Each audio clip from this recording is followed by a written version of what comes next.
I'm going to start all that over. Apologies to those who are hearing this twice. So welcome everybody to the March 26th, 2026 hearing of the Planning Board. We have a full board here in person in council chambers. The meeting is also being, whatever the right term is, telecast on Zoom. And so we will do our best to take public comment that way as well. But I just want to remind everybody that Zoom is not guaranteed. So we do our best to run hybrid meetings, but if there's a glitch or something happens, the meeting here in council chambers will still continue as usual. So tonight and any other night, if you want to make sure that you're heard, the best way to do that is to come here to chambers or to submit your comments in writing prior to the deadline, which is typically 4 p.m. Is that right, Carolyn? Yes, 4 p.m. on the day of the hearing. So we traditionally start our hearings with public comment on any item that is not on the agenda. So we have two agenda items this evening, a site plan amendment at Cooley Dickinson Hospital and a continuation of a special permit at Glendale Road. So if there are folks here who would like to give comment on something other than Cooley Dickinson or Glendale Road, if you would raise your hand and I will recognize you.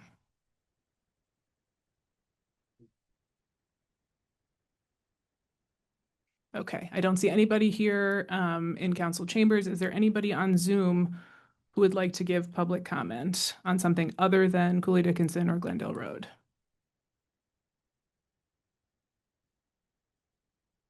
Okay, Massaborski. Carolyn, I think we'll let you unmute.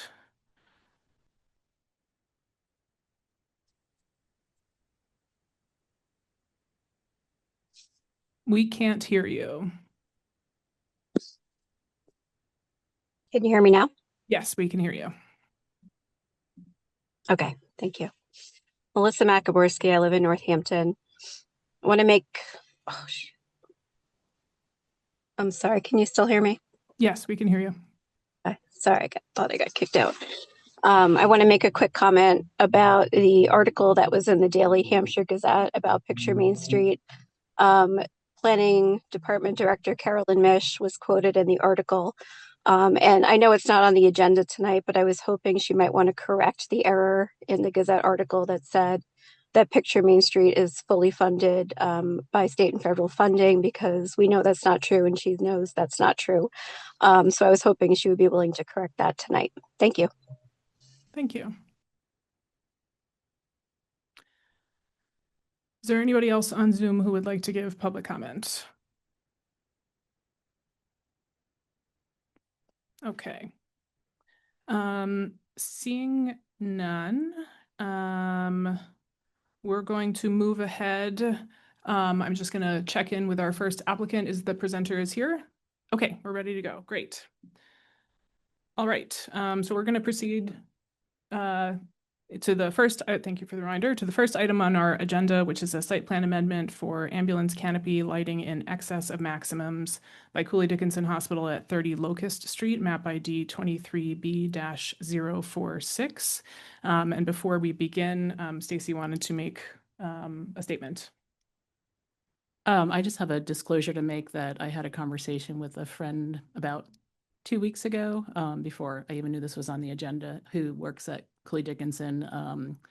He mentioned that dark skies had been out and there were some issues with the lighting around the ambulance bays, and he believed that that was not allowing Cooley Dick to use some portions of the emergency department. I didn't understand exactly what, and then mentioned that it's coming to the planning board. And at that point I said, well, we can't talk about this. But I feel like I can be impartial after that conversation. Okay, thank you. All right, so with that, is there a presentation from the applicant?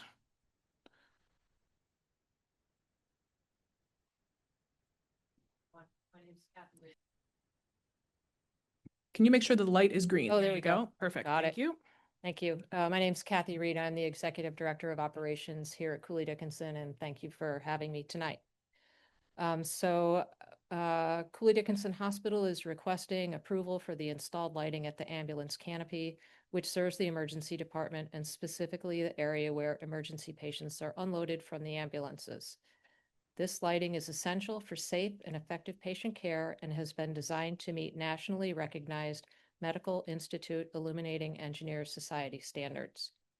The hospital operates in a medical zoning district where the ordinance does not specifically address ambulance canopy lighting. Because this area is directly attached to the hospital, it is not near any property lines or neighbors and is under restricted access for patient care and transport. Medical standards must guide the design. The zoning requirements for other zones simply do not apply and will not produce a safe enough lighting condition at the ambulance patient transport location. When designing the new emergency department, there is an acute need to provide a safe environment as set forth in the Massachusetts Laura's Law. Laura's Law was established January 15th, 2021 for Laura Levis, age 34, who died in 2016.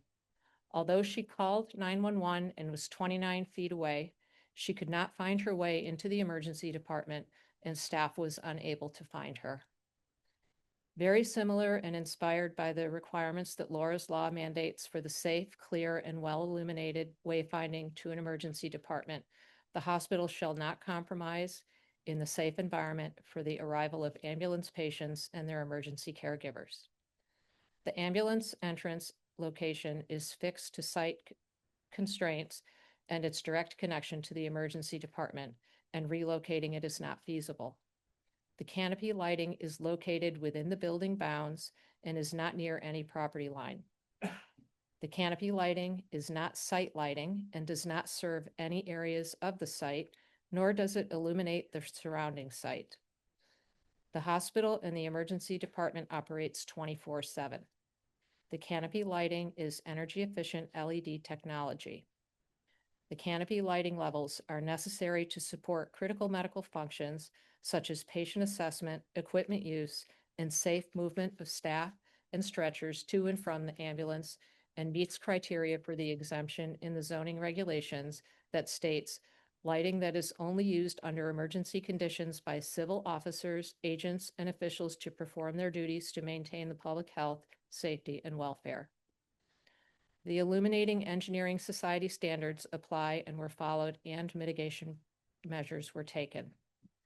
Just because the canopy lighting and lighting system are seen by the public due to the natural land slopes in the area, and just because there is perception that there is a lighting trespass, does not mean it's true. Occupancy sensors are just not safe or reliable enough for this application. During our recent Joint Commission survey in 2024, the life safety inspector that came through cited us for insufficient exterior lighting. Mitigation measures already in place without compromising safety or invoking undue hospital liability are: fixtures are fixed within the building structure and all are directed 100% downward. The system is dimmable and dimming was performed. The lighting level was set with emergency personnel to the lowest safe operating levels, measuring 5-foot candles at the canopy perimeter. The area is screened by a row of arborvitae planted directly adjacent and between the canopy and the entrance. In summary, this request is driven by the need to meet medical standards for emergency care.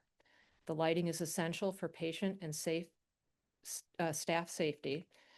There is undue hardship to meet the zoning regulations, which do not apply here. Reducing the canopy lighting to the non-applicable limits would compromise patient safety and invoke hospital liability. Cooley Dickinson Hospital respectfully requests the waiver and approval. Thank you. Thank you. Are there preliminary questions from the board?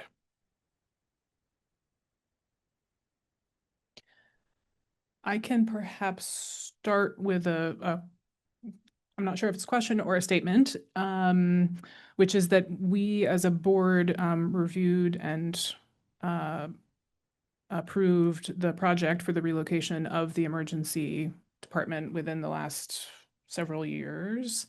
And I believe at that time there was no lighting proposed on the plans. So it's not that we approved a different level of lighting. There was simply no lighting indicated whatsoever. Is that correct, Carolyn? That's correct. Yep. Okay. And so the updated lighting ordinance has come into play in between when we approved those plans and today. But since we didn't approve a previous set of lighting whatsoever, the ordinance still applies in this case, except if we were to grant a waiver. Correct. And then, I mean, even before the updated lighting ordinance, there were still maximum light levels. There were more,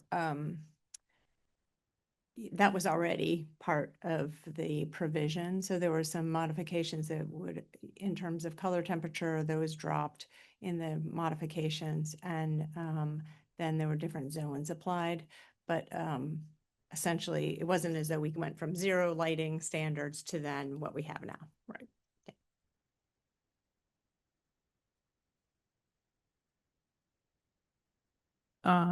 So I guess that might be a question for the applicant. I'm not sure if the folks representatives who are here tonight know, but I understand that, you know, lighting is an important safety element of any emergency bay. So I'm surprised that there wasn't any lighting proposed on Yeah, the plans and why we didn't address it at that time. Yeah, first, I have to apologize to the board.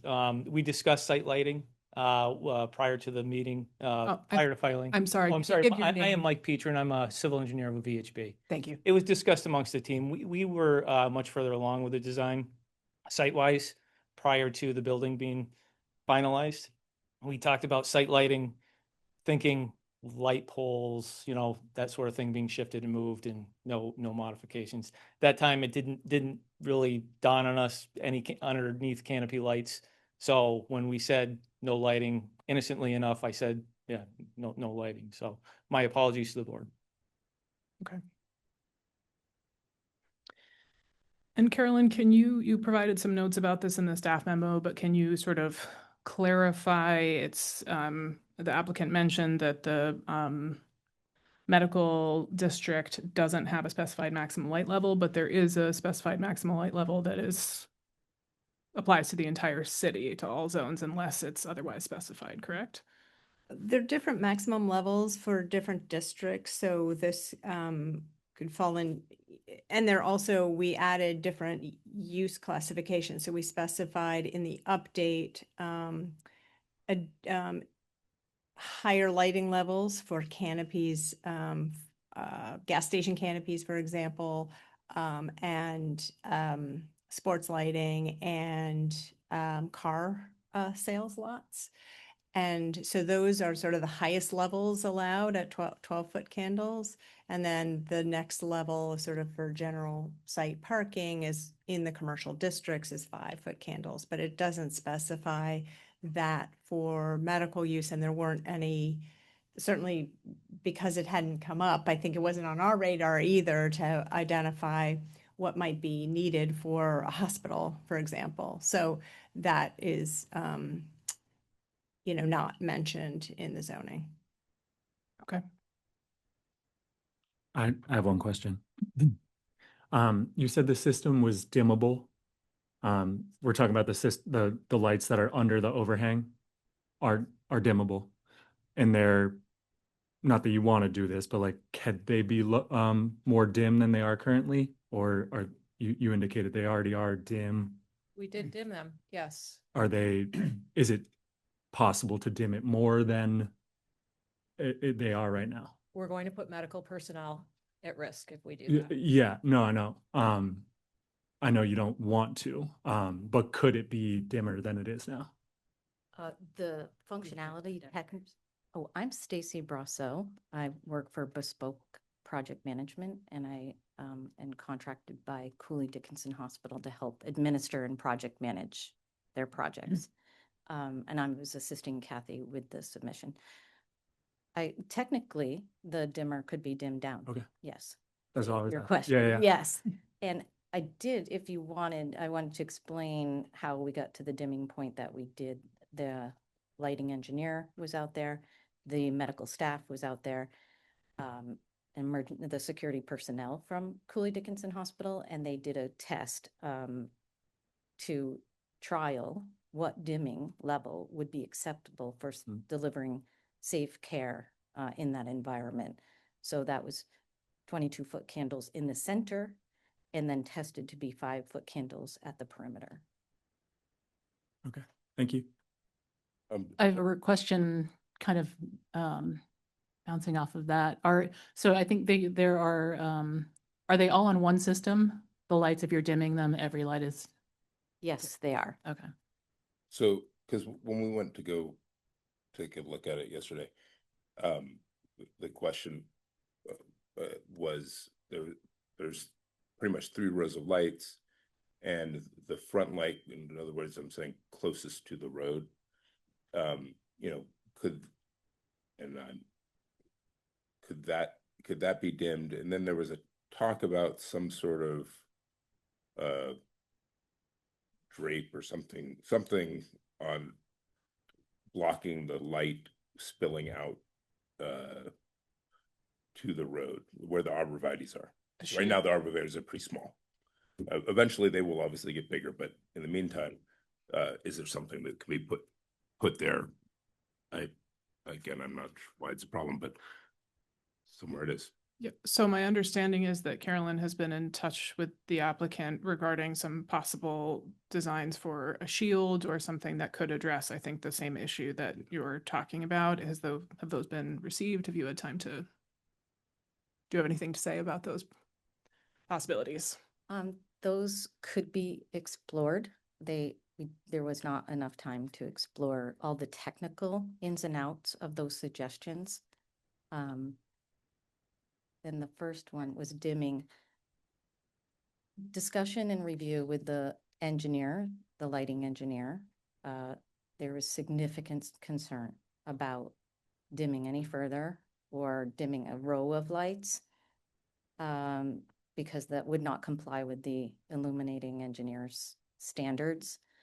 So upon initial significant discussion around changing the light levels and making it less uniform in a critical area like That makes this, sense. Yeah. it was not found to be acceptable by the engineer. The other thing we noticed, and when we talked, when we were looking at it, that we understood that, or we were guessing that was going to be the answer, but there was a couple of lights that were so blinding that honestly you couldn't even see the doors. They were like separate from this particular issue that we're looking at.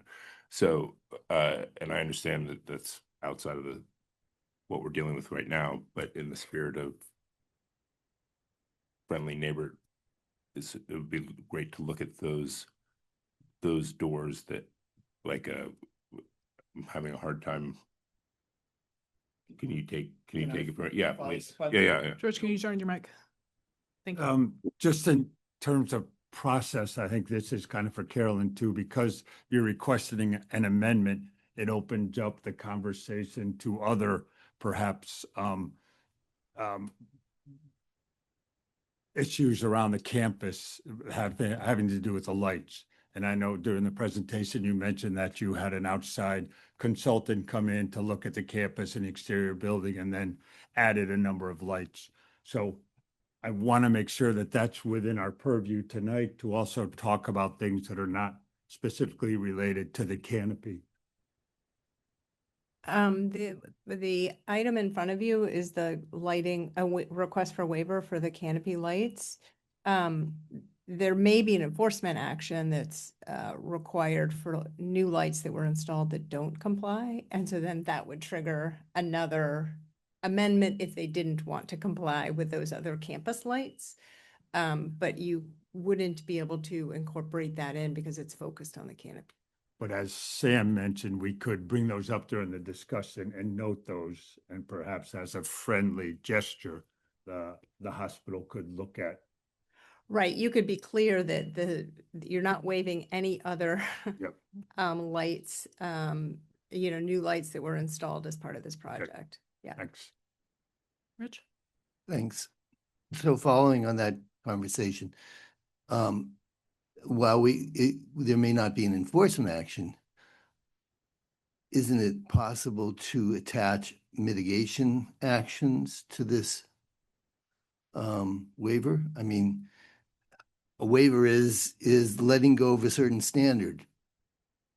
Isn't it appropriate to mitigate for that letting go by doing something else? And we could come up with some ideas, but Sure, I was just saying that the lights that are not part of the canopy would not be part of the discussion, but absolutely, if you're going to grant a waiver for the light levels, there you can apply conditions that would help mitigate some of the offsite impacts of if the board determined that there were some. So a baffle or a shield around the canopy, But- that would be appropriate.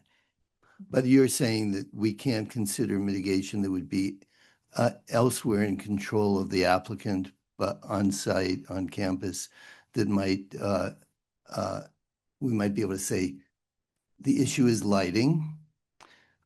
We're letting you add more lighting to your campus. As part of the mitigation for that lighting excess, as it were, we're asking you to reduce lighting here, here, and here. I think the issue is we have no data about what those light levels are. And so we don't know whether they're exceeding the. There are some that are, you don't, as Sam said, there's some, when we were out last night, that are so obviously egregious in their light output that it would not take anything more than a lighting engineer saying, yep, that's true. But the idea is you need to know what that number is so that you can say for mitigation, for example, you would want to know what that number is. So if it's 20 I foot understand. candles, you want to say, okay, you need to bring that down to 5, and then that can be measured. Whereas if you don't have a starting point, you don't know what your end is. So you'd Sure. want to see that a lighting plan for the rest of the lights or some So evaluation. mitigation could require that analysis in order to mitigate for the overall impact of lighting contributed by the canopy. Or you could simply say that all the other lights have to comply with the zoning. And then if that's, and then that's not, I mean, that's the way it should be now anyway. Yes. That you're not granting a waiver and that they will be obligated to bring all of those down unless they come forward with another plan and another waiver or some reason. Yep, yep, that's a good way to do it too. Thank you. Can I just make one additional point? Yes. I just wanted to clarify that it wasn't that we had consultants come out that recommended that we add lighting. We are required by the federal government to be accredited, to be in compliance with patient safety standards. Our accrediting body is the Joint Commission. When they came out for our last survey in 2024, part of that is a life safety survey. And so they spent time on the exterior of the building at night. And we were cited because we did not have sufficient lighting to meet their standards. And so that's part of the lighting that we have on the campus. I just wanted to clarify that point, that it wasn't a consultant. It's for us to be able to comply to be accredited I think Joint Commission survey every 3 years. every 3 years. Yes. So your next one is in We expect them around September. September of this year. Yeah, our window opens in September. So it'll be somewhere between September and into 27. Okay, thank you. To be clear, we're not questioning your need for adequate lighting on the campus. There are lighting fixtures on the campus that are in violation of the city's lighting ordinances. Even in commercial, even if we apply the commercial standard. And so I think if I would like to have a condition that requires that all other lighting be brought into compliance, not just be in compliance, but be the active voice on that. Unless they come back for a waiver for the rest of those Oh, lights. or a waiver Yeah. for everything else, yeah.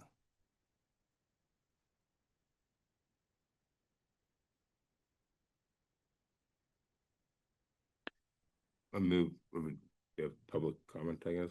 Yes, I think unless there are other questions from the board at this point, I think we will move to public comment. What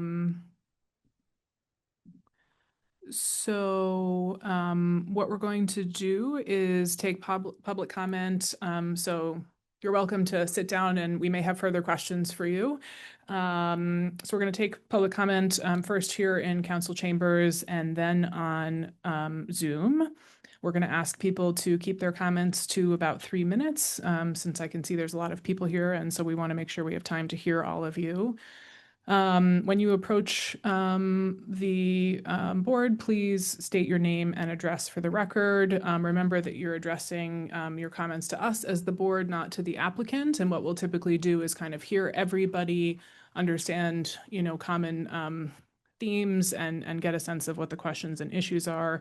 And then we'll sort of compile those and discuss them and ask further questions of the applicant as needed. So we will not necessarily respond individually after each person. I'm also going to ask that you try not to repeat what previous people have stated. An individual issue is an individual issue, and just because multiple people bring it up doesn't mean it's any more or less important than an issue only stated once. So when you approach, please try to keep your comments to bring new information.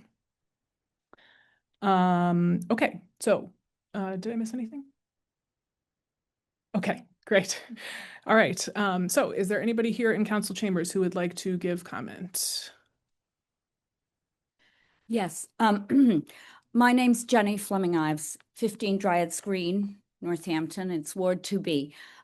First, I would like to read a member of a person, Helen Wise's letter, which you should all have a copy of.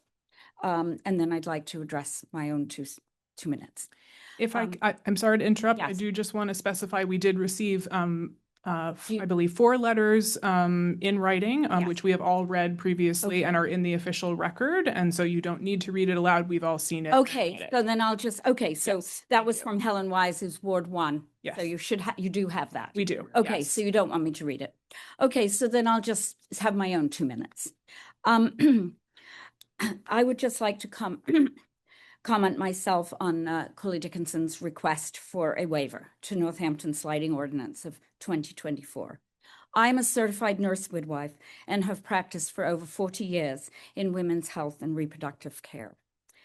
I follow closely ongoing research studies into the effects of artificial light at night on women's health, particularly as it does impact breast cancer rates in women.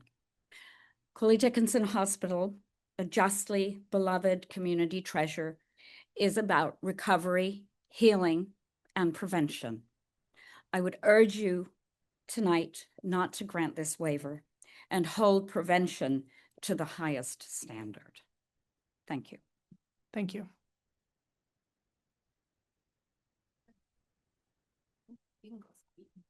Okay. I'm Sophie Burnham. I live at 63 Vernon Street in Northampton. Gentlemen, ladies, you find yourselves facing a moral or ethical decision, and either way you lose. Someone made a mistake. There is no question of the illegality of the hospital lights. The request for a waiver proves that the lights are illegal. But this is a hospital that serves the community. Of course you want to allow the waiver. It's a hospital, for God's sake. And they spend enough just saving lives without scrunching for money to repair a mistake, someone's mistake. But if you allow the waiver, what does it say about the ordinance? That it's unnecessary? If a waiver for the hospital, why not waivers for the auto companies, for Toyota or Jeep or Ford, or for a supermarket or a big hardware store?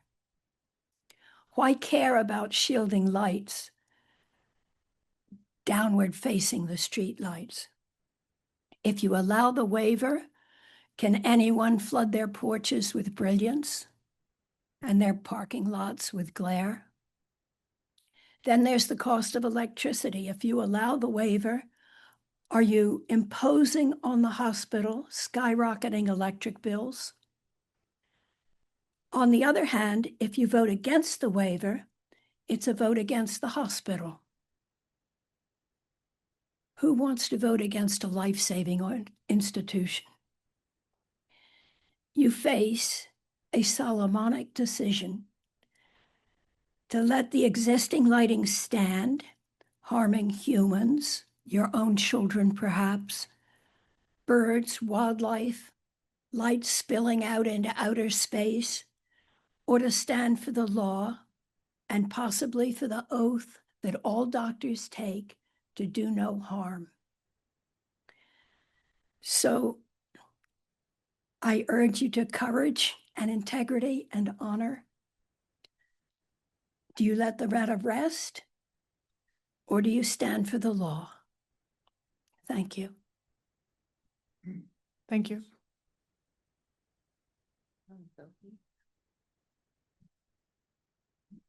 Hi, my name is Catherine Moriarty, and I'm here also to urge you not to grant a waiver to Cooley Dickinson Hospital for their ambulance canopy lighting as it currently stands. I'm a breast cancer survivor and a medically complex community member here in Northampton. Oh, I live at 61 Spruce Hill Avenue in Florence. But I place a high value on safety and patient care. I've had my life saved at Cooley Dickinson and given birth there. Northampton's lighting ordinance, as you all probably know, is grounded in the Illuminating Engineering Society's 5 principles for responsible outdoor lighting. These principles include that lighting should be targeted, directing light only where it is needed, controlled, using light when it is needed, and using warm colored light where possible. The current installation spills bright blue-rich light beyond the patient transfer area and maintains high levels even when no transfer is occurring. It is entirely possible for the hospital to keep their canopy where it is, have safe targeted lighting in the patient transfer area, and meet ordinance standards without compromising patient safety. If this variance is approved or waiver is approved as requested, it creates a precedent that effectively exempts medical zoning from our lighting protections. It creates immediate hazards such as glare for drivers, pedestrians, and bikers, and it also has long-term consequences. Living in communities with high levels of blue-rich light can increase the risk of breast cancer by as much as 20%. And it also has a negative impact on all living things. You, in particular, Carolyn, worked hard to mitigate these damages with a strong ordinance. While I understand the hospital claims to have taken some mitigation steps, these measures fall far short of the ordinance's standards. That a hospital of all places would frame this issue as one of patient safety, yet fail to implement fully compliant, affordable solutions like proper shielding, using lower Kelvin, high color rendering LED bulbs, and dimming when not in use is an oversight that I take very personally. Please consider that evidence-based safe lighting for patient transfer can also be evidence-based safe lighting for community and environment. It is not an either-or proposition, and it should not be treated as such. Thank you. Thank you.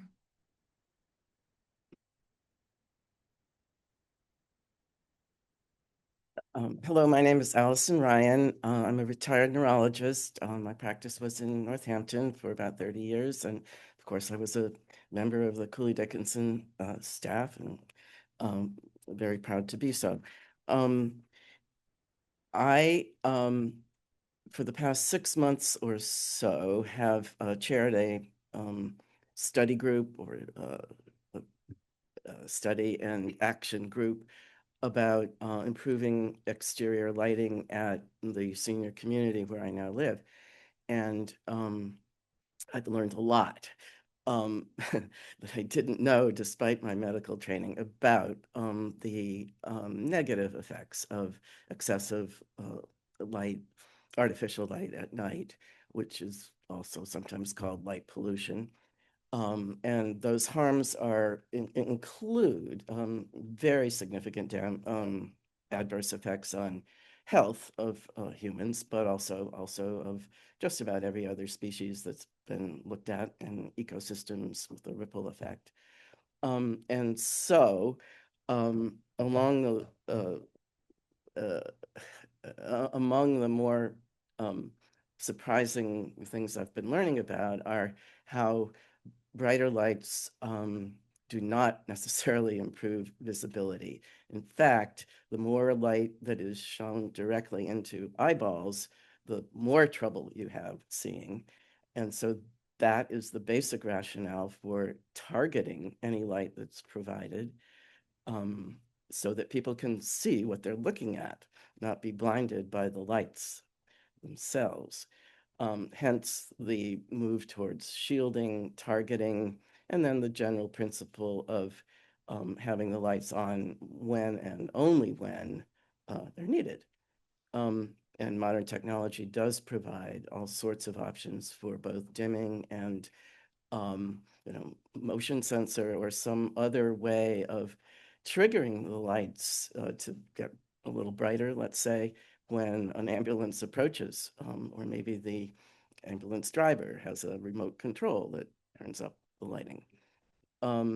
Because I don't know what the statistics are, but I would suspect that the lights are on for many hours where nothing is actually happening in that illuminated space that's related to medical care. So those would be my main considerations. I like some of the tone of focusing on ways to improve the plan that has already, I guess, been fully installed that may address all the safety issues that the hospital very rightly has, and we all should have as well. It's just that safety does not correlate directly with light brightness, and certainly not with harsh blue intense light compared to softer, warmer tones of light. That So was I would 3 minutes if you're able to wrap it okay, up. sure. I would advocate for some constructive exchange of ways that everyone's concerns could be optimized. Thank you.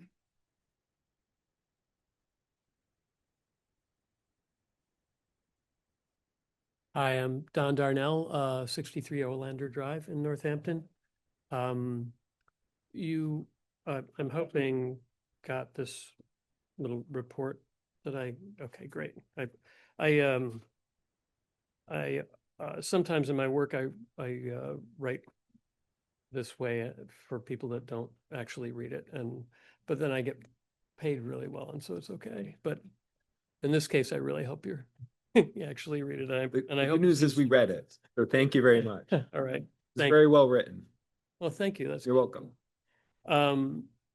So something that's not mentioned in that report and that hasn't been said yet that I think is important is that the IES IES standards informed the development of the ordinance, the lighting ordinance that we have now, just as it informs some of the discussion in the presentation.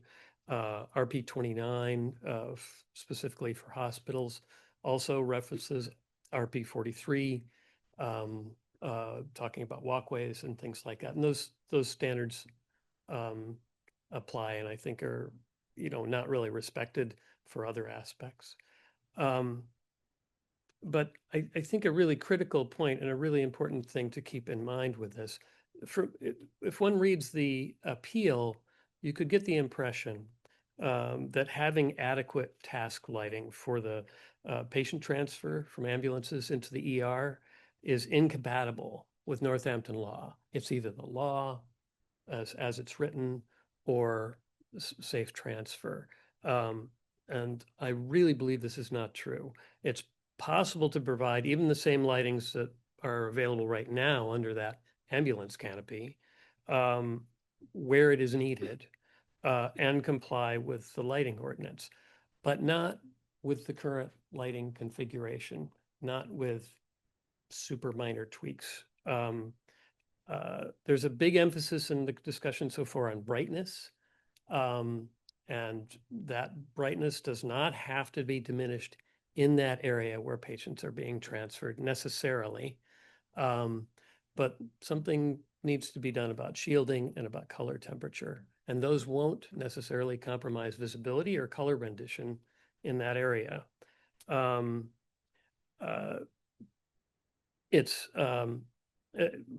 remediation, I mentioned a couple of options that basically just involve pretty simple, basic lighting techniques. And fortunately, those can still be implemented without extravagant or egregious sort of imposition on the hospital, in my view. A few examples that are mentioned in the report, and there are more than this in there. If I could just finish this one point. Replacing this broad general lighting that heads in all directions, including kind of up, with targeted, focused, shielded, task-oriented lighting, perhaps with narrow beam reflector bulbs.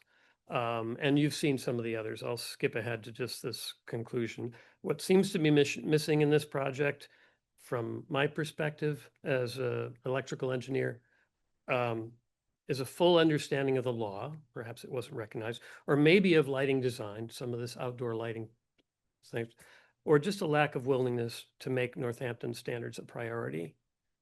I don't think that any of those justifies a waiver or other exception from the law. I think this can be done without a waiver. They can achieve what they want. Sorry to go over time. Thank you. Thank you.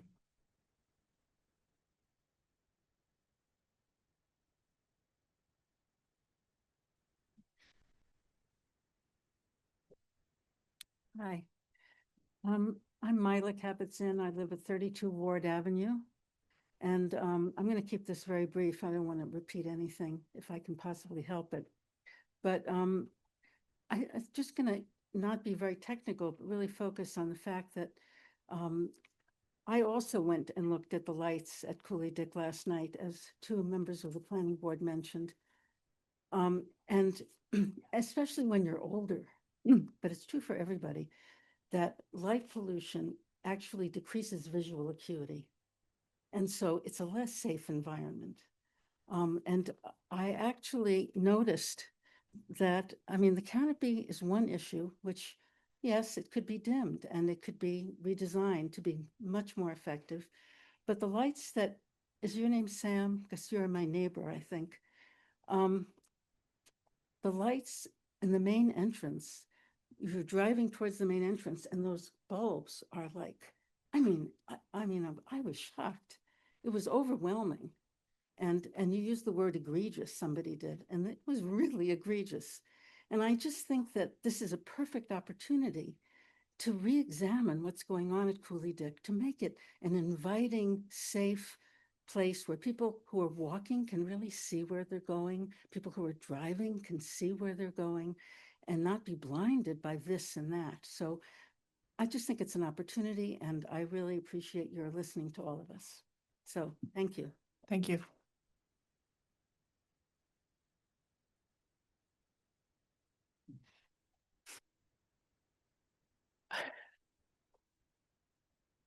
This looks exciting. Good evening. My name is James Lowenthal. I live at 181 Crescent Street, and I am here with various friends and colleagues from the citizen organization Northampton City Lights. My daughter was born at Cooley Dickinson. We all recognize the huge positive role that the hospital plays in our lives and our community. It's ironic that this project seeks a waiver from a law that protects human health. And I want to read just a couple of excerpts from The Light Doctor, which summarizes a lot of what you've heard today, including an extensive study among 248 active world-leading scientists responsible for publishing over 2,600 peer-reviewed papers on human health and the effects of light, who arrived at 25 points of consensus. And I just want to refer to 4 of them. The first one, robust circadian rhythms are important for maintaining good health. Number 7, Increasing indoor light intensity at night increases the disruption of circadian rhythms, applies to outdoor lighting as well. Number 9, repetitive and prolonged exposure to light at night, bright enough to cause circadian disruption, increases the risk of breast cancer in women. And number 14, blue enriched light in the evening disrupts nocturnal sleep more than blue depleted light at the same intensity. So, in other words, our law, which addresses this directly, provides common sense protection against this problem. This represents the light that is currently in the canopy at the ER. It's too blue, it's too bright, and it's poorly shielded. And the argument that we've heard is that it's necessary for safety. This does not provide more safety. It is just not true that more light equals more safety. In fact, this is much safer. And if we turn off all the lights, I'm not asking you to do that now. If we turn off all the lights and this were the only light, this would be a terrible way to light my face or anything down here. This would be a much better way to light it. That's really all we're asking. Please don't shine the lights in our eyes. And right now, that's what's happening. They're shining in our eyes. They're shining in our windows. They are demonstrably, obviously, shining off the property. There's just no question about that. You've all seen it with your own eyes and the photographs as well. No one is saying that we shouldn't have lights there. No one is saying that we shouldn't have enough lights for safety. But to echo some of my friends and colleagues here, that is a false dichotomy. You can have all the lights you need for safety and respect the law and respect all the principles that the city has endorsed, that the IES has endorsed, and that common sense endorses. So please, Cooley Dickinson, withdraw the request for the waiver. Please, Planning Board, enforce the law. The city has enforced it elsewhere in businesses and residences, and it should enforce it here as well. Thank you so much. Thank you.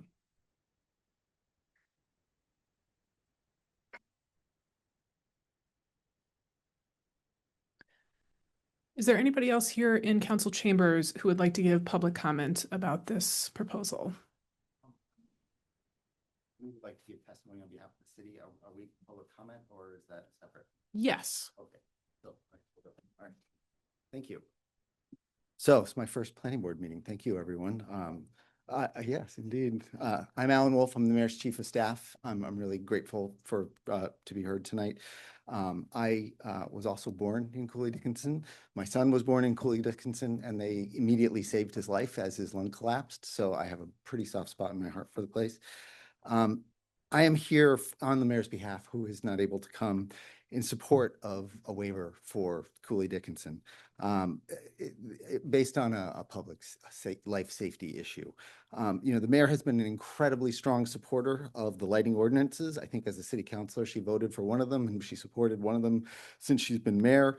I think she signed that one. And certainly the efforts of all of the people in this room, many of whom she cares deeply about and working on this issue. And so in this case, she wishes, I think, that there had been a clear exception for a hospital written into the law. And I will say that the city solicitor thinks that there is one written there. I asked him this morning, and he thinks section 350.12.1 F7 is in fact an exception for public safety. Lighting that is only used under emergency conditions by civil officers, agents, and officials to perform their duties to maintain the public health, safety, and welfare. So, but they've asked for a waiver, so I think I'm just going to speak in support of the waiver. And to say that you are following the law.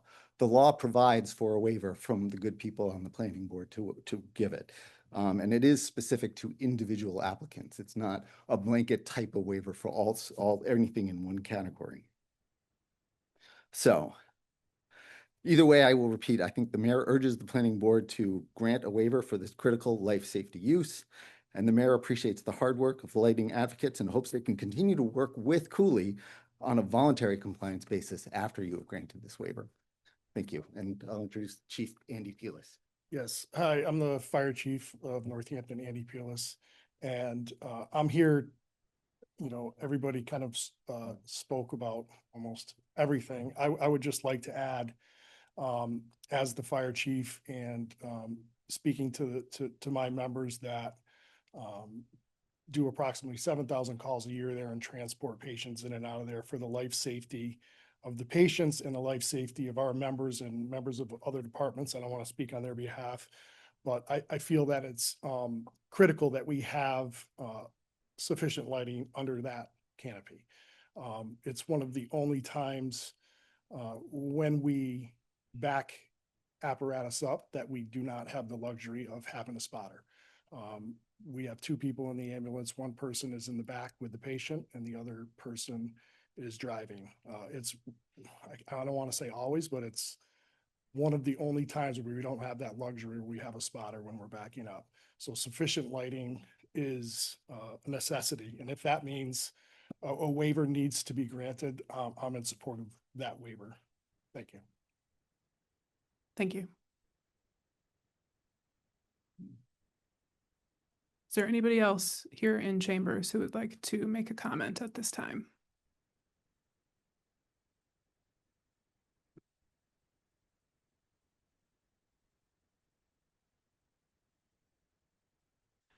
Chris Stratton, Redford Drive. I happen to be the Ward 6 City Councilor, but I think I'm speaking only for myself on this one. I was really interested in the idea raised by the board about, basically trading, allowing this non-compliance for fixing some of the other non-compliances. I heard a lot of the concerns about this, and I think that, people are concerned about the lighting, yet it's a hospital, so maybe we do treat that differently. But I really think that that middle path maybe has some real potential of, letting the canopy go, but getting some wins in other places on the campus. Thank you. Thank you.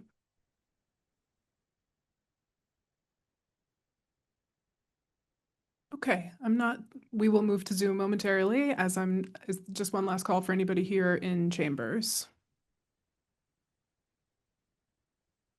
Okay, we're going to shift over to Zoom. So if you are on Zoom and you would like to give public comment, please use the raise hand function or turn your camera on and wave your hand about, and we will recognize you. It looks like Christina White. Carolyn should allow you to unmute.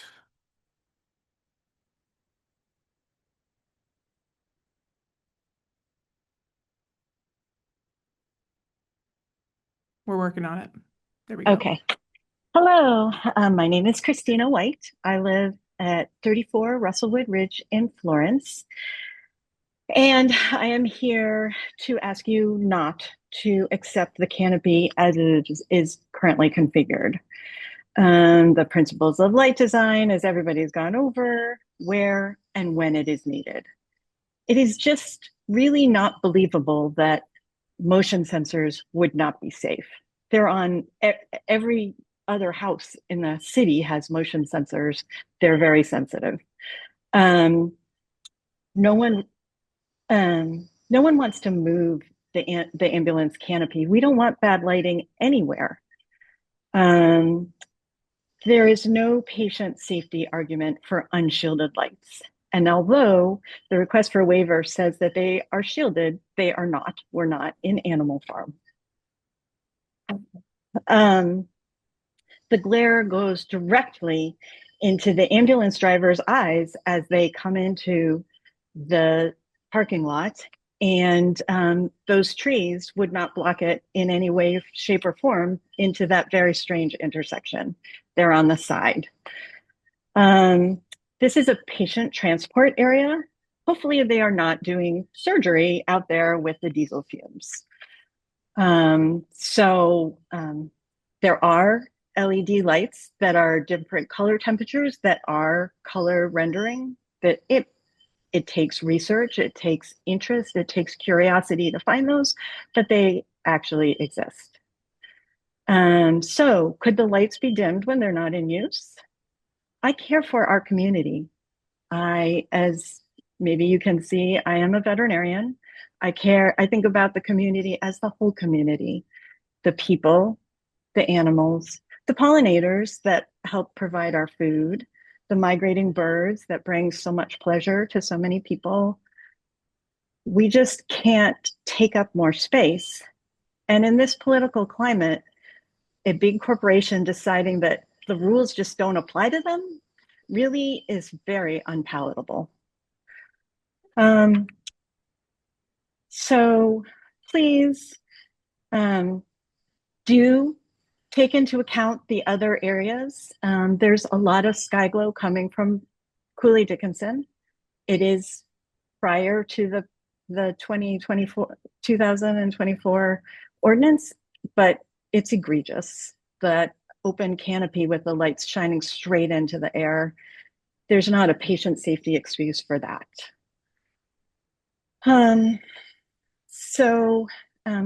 In summary, the brightness is not the only issue. The glare, the uplighting, the color temperature are all fixable issues.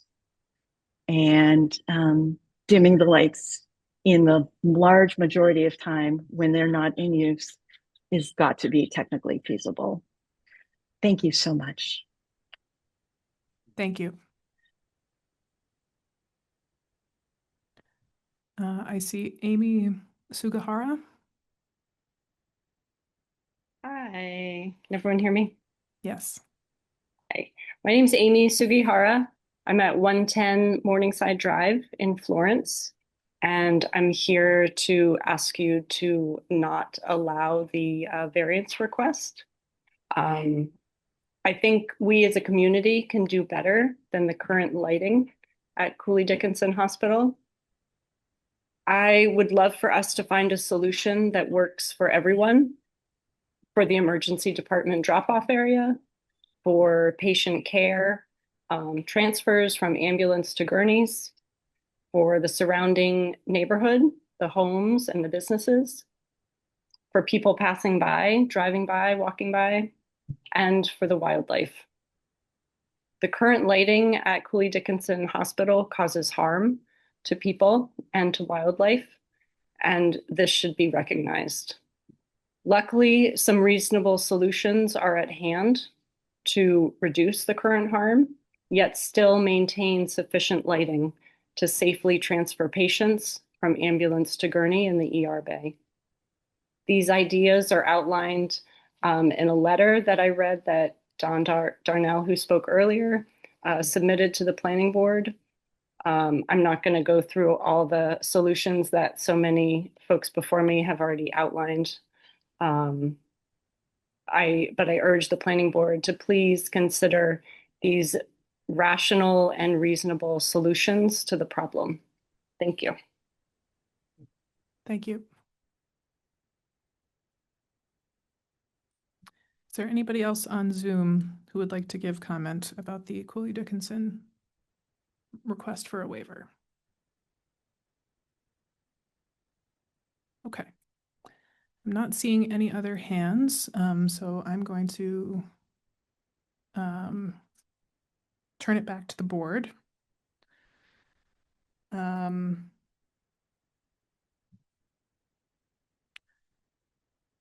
I think I would summarize by saying that everybody agrees the hospital needs to be a safe place and is a great asset to our community. And I think there's some disagreement about whether it's possible to what is required to achieve that level of safety, and is it possible to both meet those very important safety standards and also meet the both letter and intent of our existing lighting ordinance. And we've sort of heard positions on both sides of that, along with some concrete ideas for how some compromise might be achieved between those two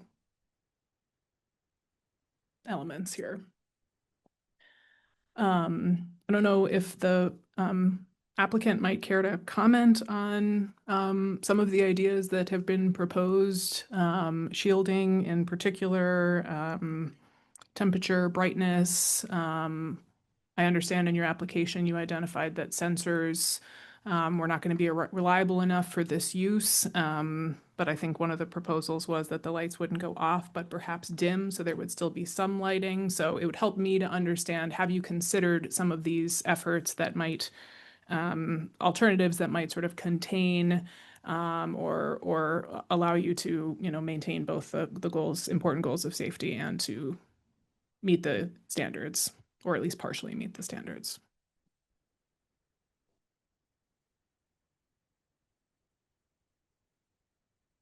We have given consideration and are trying to do a study on the shielding, but we need time to do that.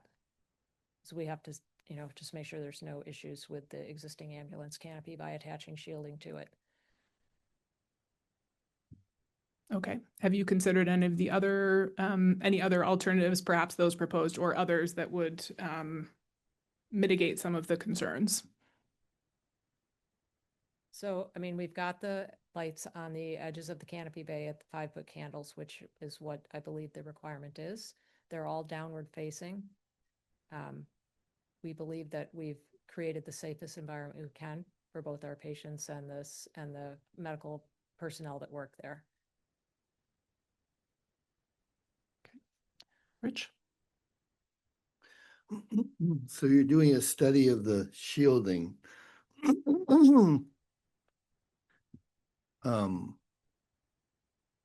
I'd like to suggest that that study of the shielding includes shielding on both the side facing the intersection and the front of the bay.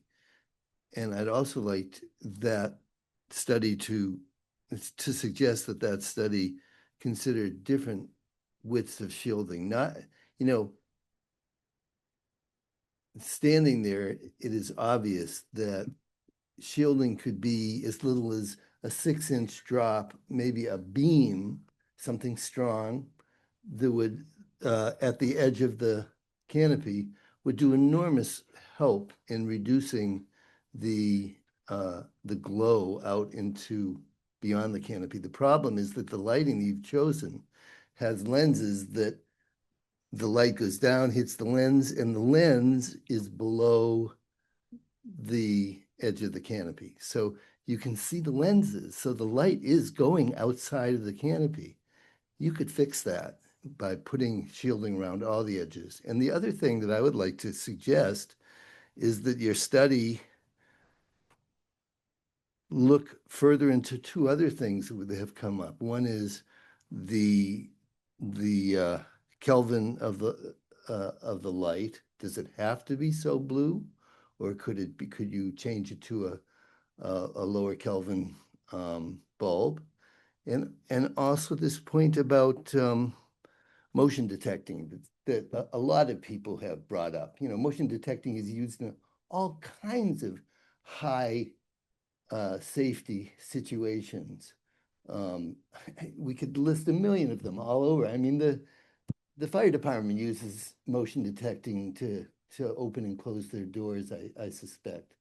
And so I refuse to believe that motion detecting technology couldn't be used in some way to reduce the lighting at times. Thank you. George? So we've been talking about shielding a lot, and I think I want to clarify there's 2 kinds of shielding. I think what I heard from comments and maybe Mr. Darnell's report is that the individual lights can be shielded in order to produce more task lighting directed. And then there's the general shielding outside that would go on perhaps the building itself, the structure. So I think there's 2 kinds of shielding to look at. One of the things I think, when we were there yesterday, we asked one of the paramedics, and they did believe that the lighting needed to be as it was. And I think that we are losing track of the fire department, the mayor, the person who was rescuing someone yesterday, all believed that the lighting needed to be as it is. And there's a point where myself, though obviously, I mean, as a fan of the pit and not the ER, I'm an expert on Sundays, but this isn't Sunday, so I'm not an expert. And I also didn't honestly think that it was very egregious. I think that there were definitely lights, as I was saying earlier, that were egregious, that were They were so bright that you couldn't actually see that there was a door in front of you.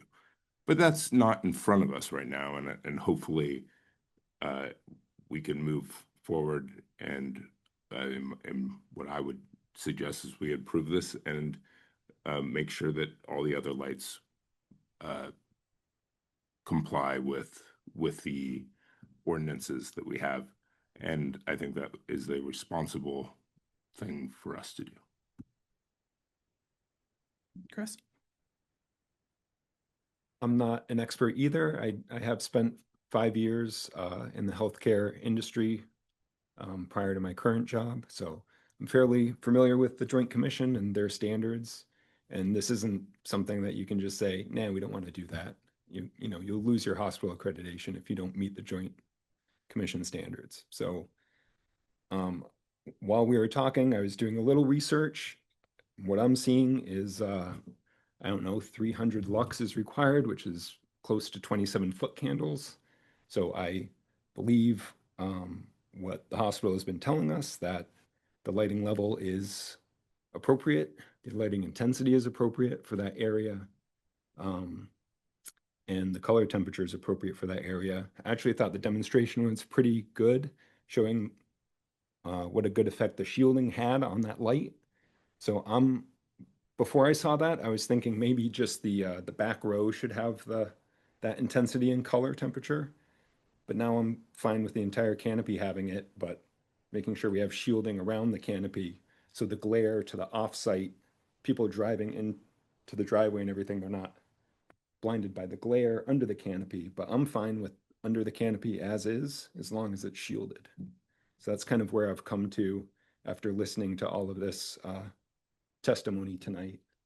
I really don't think we should mess with the color temperature or the light intensity under the canopy, because that is a patient care area, even though under the best conditions, you're wheeling people out of the back and into the emergency room, but sometimes that's not how it goes. You know, sometimes you are delivering patient care under the canopy. So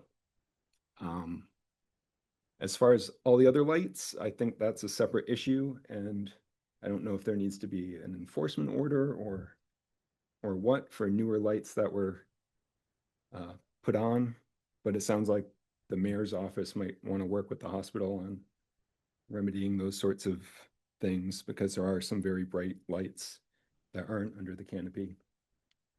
But that's kind of my stance on everything. Carolyn, George, can I ask Carolyn a question and then come to you? All right. Carolyn, I know that you had communicated with the applicant some suggestions of how shielding might work. And as we've been talking about, there's at least 2 different ideas being floated here of different kinds of shielding. So I'm curious if you can share a little bit about what some of your suggestions were. And or if you, given everything that you're hearing, you know, if you have anything to add to the conversation. Among other things, I'm wondering, because I, like my fellow members, I'm not an expert on this topic, should we be just focused at this moment on the issue of shielding? Should we be thinking about either kind of on the perimeter or light by light task shielding, or might there be value in the combination? I'll start by saying I am not an expert. But yeah, I mean, I think just using the zoning as the foundation, it doesn't specify which type of shielding, but I think I mean, I sort of see it as you can pick one. I mean, the ultimate goal is to ensure there's no offsite glare. So whatever works to achieve that, as opposed to specifying exactly how the applicant might do it, is probably the appropriate path to take. And I would say that the applicant says they need more time to study it, maybe to look at all the various options, but also the feasibility of that. So I would recommend either a continuation, or if you want to close it and say you need to shield it so that there's no, offsite glare coming out of that canopy. And then if it doesn't work after they finish their study, then they have to come back and amend, or that could be more complicated that way, but it also gives the applicant a path forward if you were to just condition it that way, sort of that simply, to allow them to move forward. Thank you. George? So yeah, none of us are lighting experts for sure, but I was taken by the comment and the testimony of Mr. Darnell and his exhaustive kind of report. And I don't know if that was shared with the applicant, or if they would gain anything from those kind of alternative mitigation suggestions. So I think I agree with Carolyn that continuing it, and I think the applicant has proposed that, and allow it to give them some time and their consultants, their engineers to look at various alternatives makes a lot of sense. Because I think they know where we want to get to.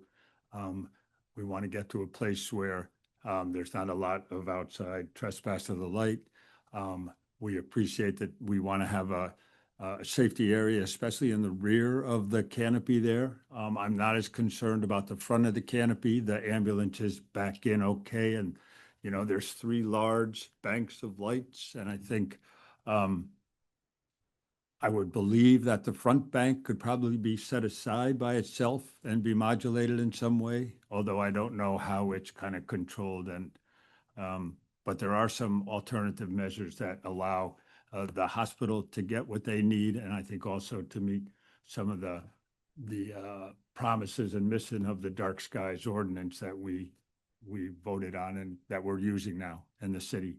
Yeah, and I don't want to be seen as setting a precedent, even though it is a life-saving kind of situation. I think it's once we start making these waivers, it's difficult to step back from it again. So I would be really in favor of allowing the applicant to spend some more time looking at alternatives.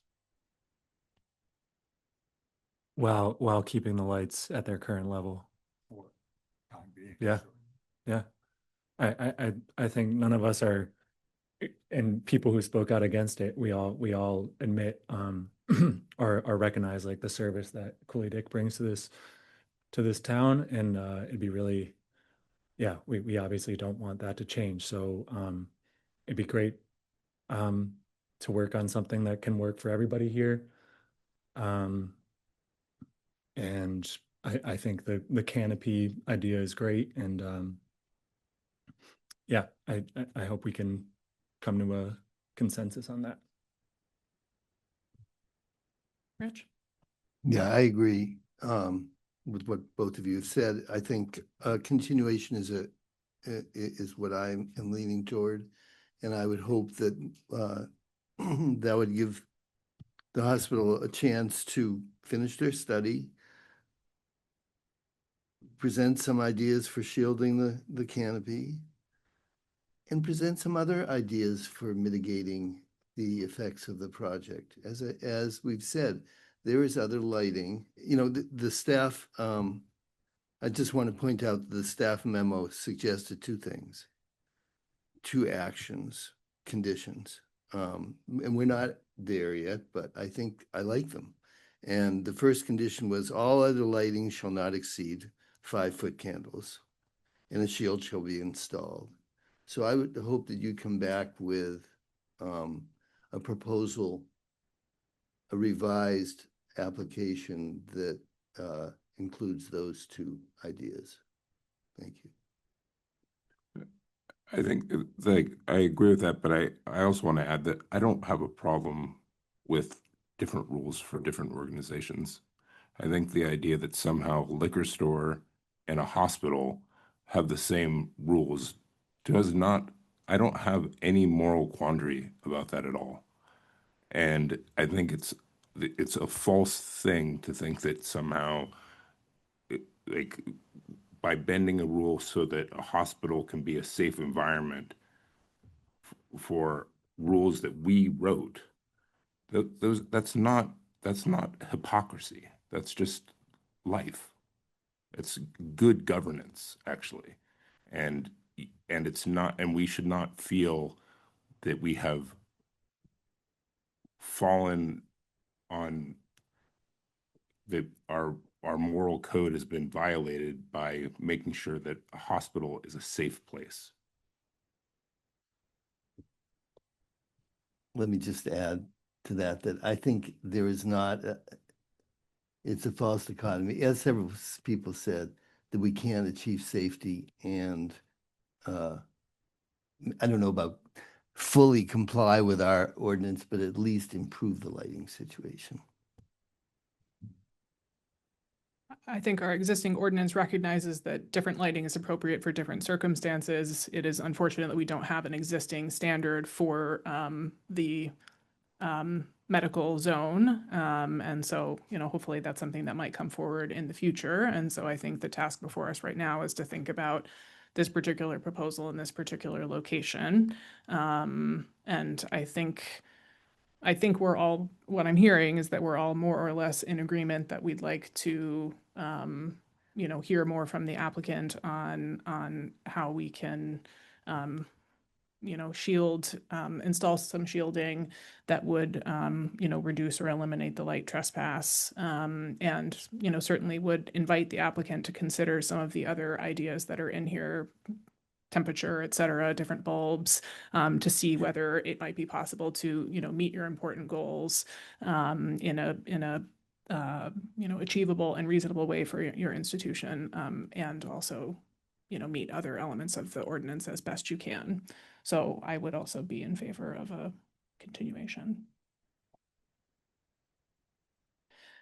So I guess I will invite somebody to make a motion momentarily, but before I do that, I just want to ask, just confirm with the applicant, they feel like they have enough information from us about what we're looking for, so you kind of know what to do. Yes, we would like to request a continuance. Great. Yes, and the other question is how long? So we meet on the second and fourth Thursday of every month. So we could put you on the agenda for 2 weeks, but I'm not sure if that's going to give you enough time. It's not going to give us enough time. Okay. Not enough time. So maybe 2 meetings from now, that would be our second meeting in April. Yeah, and if we're not ready, we can notify the board. And Yes. request another continuance. Okay. Thank you. Yes, that would be April 23rd. And yes, if you are not ready at that time, you can contact Carolyn to request a continuation to a future date. Thank Okay. Okay. You're going to do a vote, just a quick straw poll, and who would be available? Okay, so we're going to do a straw poll April 23rd.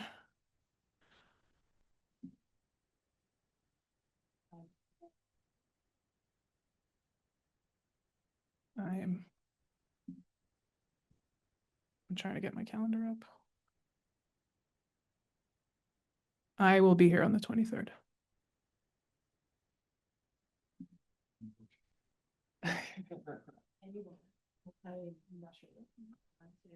I'll be here. You're not here. So let's make it 6 weeks. Yeah. There's no urgency here. I mean. No? If that would be acceptable, then we'll move it to the 6th, so we're sure that we'll have a quorum at that time. 7 weeks, okay. Be our first May meeting, May 14th. Yeah.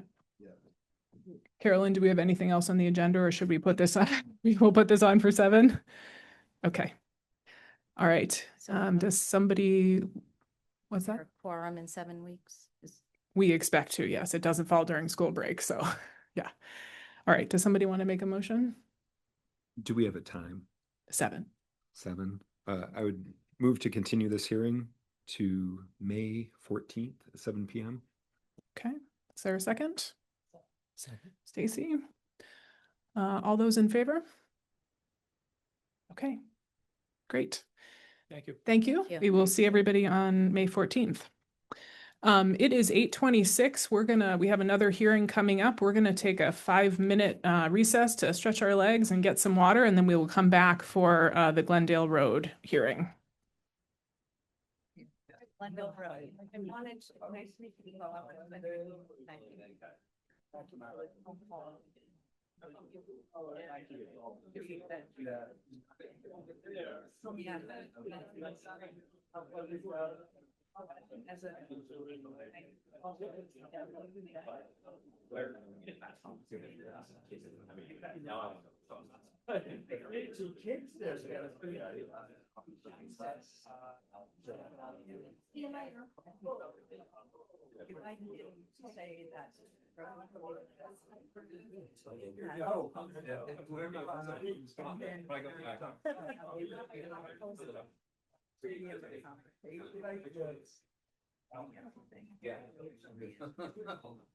Especially when it's. I can't be seen. Also because of this project.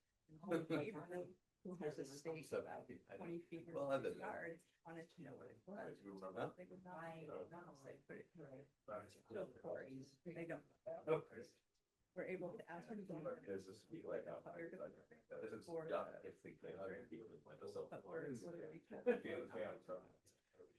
It's a barrier to the government that I don't think should exist.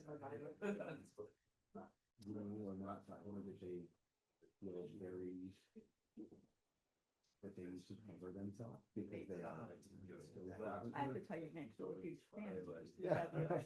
I'm used to it.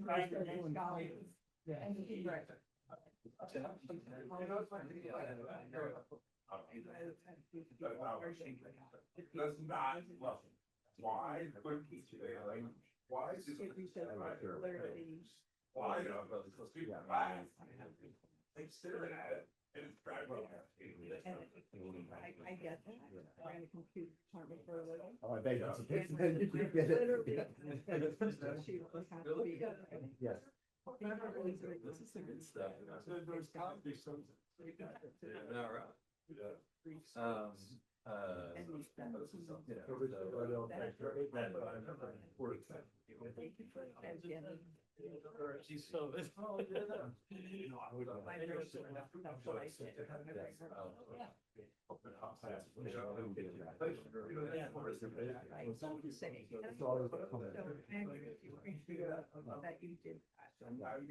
so. Well, I'm so glad. That was the intention. We could understand.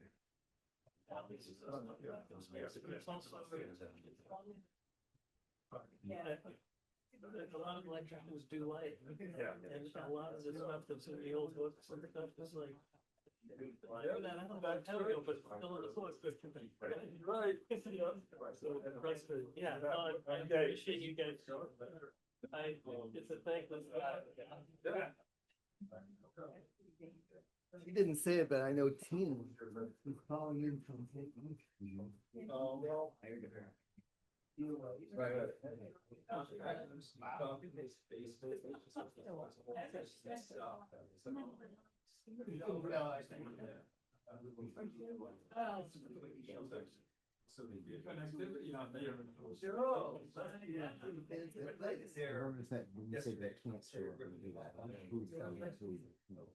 I got all antsy about the cities that we used to.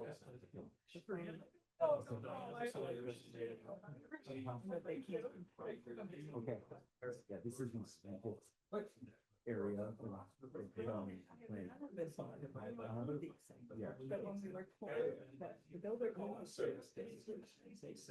You all set? Looks like it. So do I have to do anything to cast? Yes. Hi. We've met a couple times. It's been a while. I know, yeah. It's been a while. Good to see you. Yeah. So, yeah, so go to, just Zoom and do the share screen. Yeah.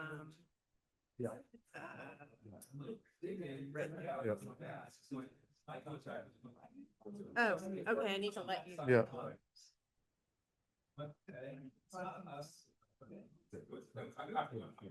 And then finally, like, oh, it is like that. But they were. Yeah, no. Yeah, like they didn't need to do it till June, but they were just like, oh, we have a couple hours. I mean, you know, it's like. He helped us on Whatever you do to set it straight, so like, things that he can. for those that are on like, yeah, like, I had this, Yeah. like, okay. Well, you're speaking to me, right? So, yeah.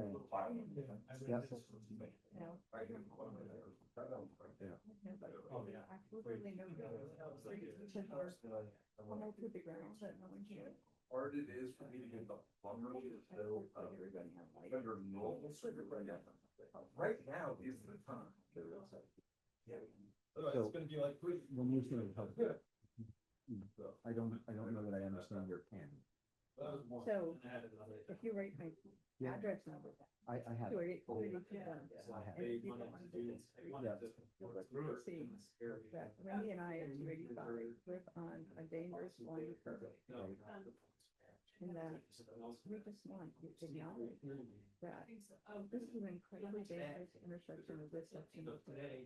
And that we want this.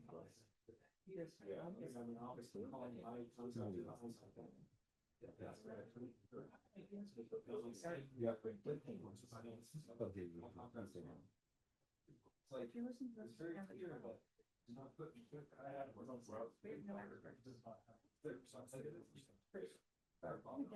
danger. And I think that all of us are not against the danger, we're against the danger. And that we're getting to a pole. And it's like, and I think about this. so then I'm like,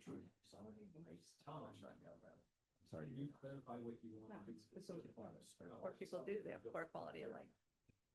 Poor people have poor quality of life. Well, please share So this thank with you. them. I will, and but I just want to have share it, with and you. can certainly ask the mayor for help on anything, pretty fun. Okay. And I appreciate your kindness on it all. You don't know how much that means. I'm glad, thank you. Thank you so much. So, it was all now. It was like, it was like that, it was like, it's just. It's the only thing. I'm so proud to have my dad. I'm so proud. I'm still over there. It's like the only, you know, they really want me to take it more.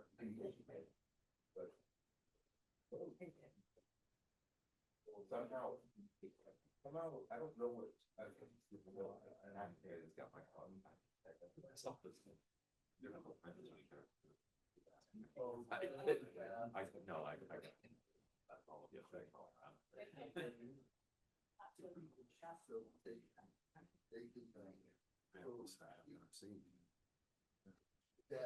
That's the one. Yeah. Oh, they approved the route of the sewer line.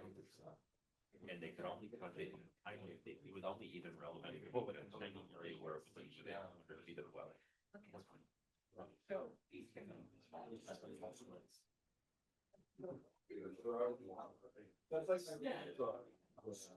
Go lost in this side of which tree it goes, like, now it's gonna be like. A rate or something. It's gonna be like a regular, it's not gonna be like, not an improved path. Improved path. Big farm.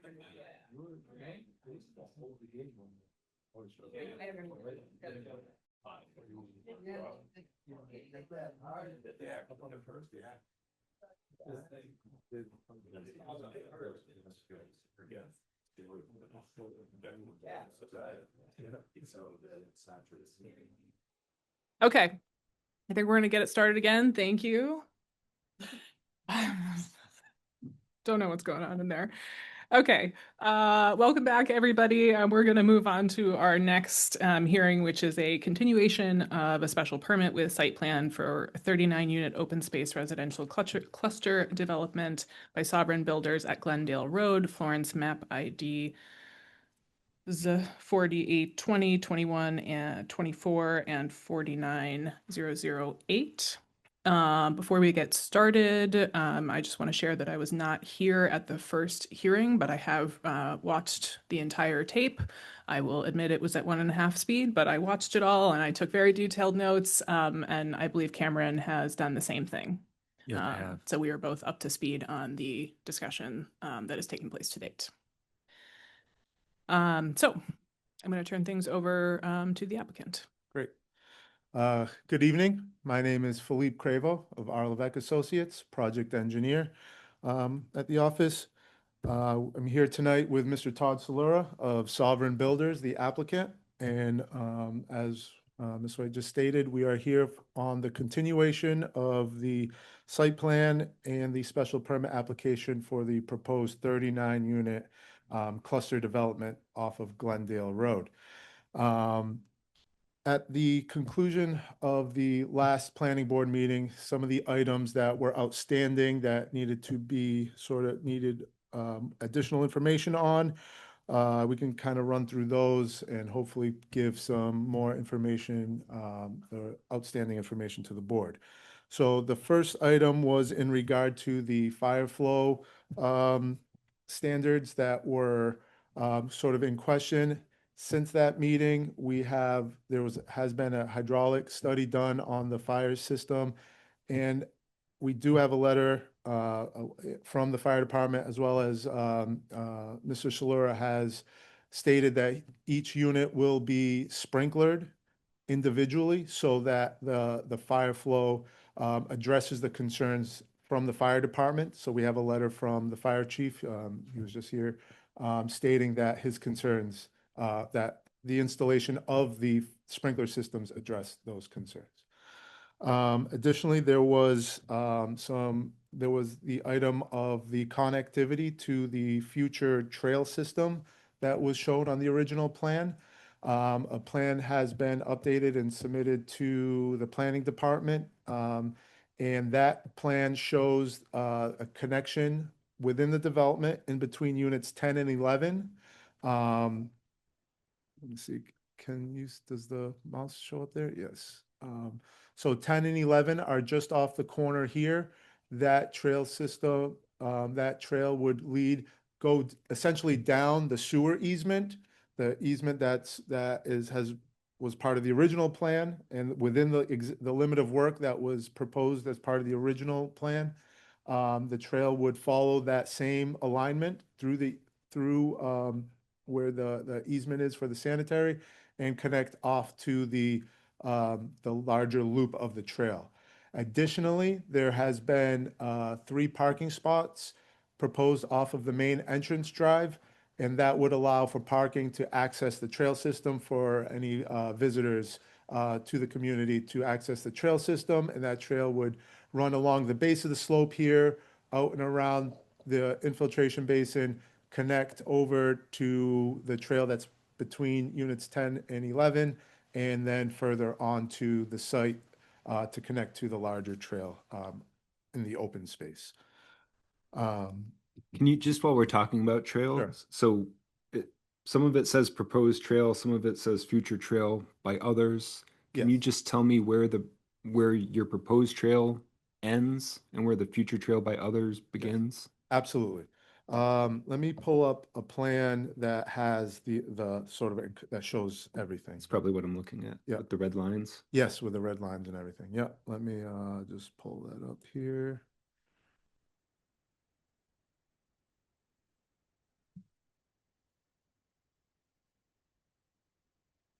This plan here. So units 10 and 11 are along the curve here, if you can see the cursor. So what is to be built as part of the development would include the trail starting at the roadway, coming down the alignment, and then coming out towards and essentially at the intersection of where that trail would meet the larger loop on the open space. That gets us beyond the conservation buffer zone for the conservation, so that the future connection or the future work, at least for that portion of the trail, would be outside conservation. It's already been included on the plan, approved, and it's within the limit of work, so we don't have to go back and. Okay, so just kind of be a dead end at that intersection with the loop. Correct. Okay. And then also, the parking spaces and the section of the trail that goes down along the base of the slope there, around and behind the units into that intersection. So everything within that, the cluster portion would get constructed. Thank you. Yep. Okay. And then another outstanding item to be addressed was, I guess, access concerns, being a singular just a single road coming into the site. That single road is pretty similar to any subdivision road that you would think of, a cul-de-sac road. There's about 400 feet that before you get to the intersection, and then you have the loop, so you'd have access from either side beyond that point. But essentially that first section, those first 400 feet, there's no, topographical restrictions. There's no immediate, a letter was issued actually to the planning department from Rob Levesque from our office addressing the specific concern, but just, to hit on some of the highlights of that letter, there's no, imminent sort of impeding sort of threats to access on that first 400 feet of road. And it would be pretty similar to what a subdivision, cul-de-sac road would be like. So that, I believe that letter from our office addressed that concern. And then just while we're on that road, I'm going to take a note from Chris. Is when you get after that 400 feet and you reach the actual development, is it two-way traffic? You can go left and right? Is it proposed to be a one-way loop? Or just wondering about conflicts? Nope, two-way. Two-way anytime? Yeah, two-way anytime around in both directions. All right, and then the other, I guess, larger concern was the traffic on Glendale Road itself. And since that last meeting, Mr. Solera has engaged with Bowman, the traffic engineer, who issued the first letter for this development, stating that, the required site distance, stopping site distance, intersection site distance were being met at the intersection. He's engaged Bowman to produce a study of Glendale Road to come up with options to mitigate and offset some of the concerns that were raised, specifically, from a speeding standpoint on the road. Obviously, it's posted at 1 speed limit. Sounds like, vehicles are traveling a lot faster than that on the road. So there are measures that they could, implement on Glendale to offset some of those concerns. In addition to the funds being paid into the traffic mitigation fund as part of the development to help, whatever needs to be implemented from that point.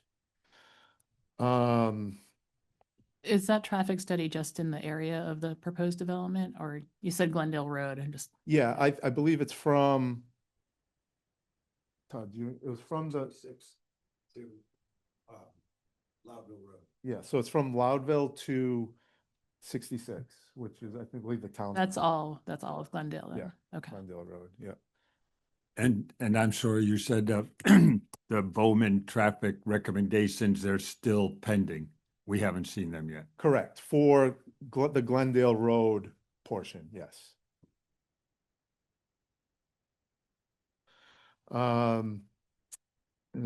So those were the seems like the biggest hot button items.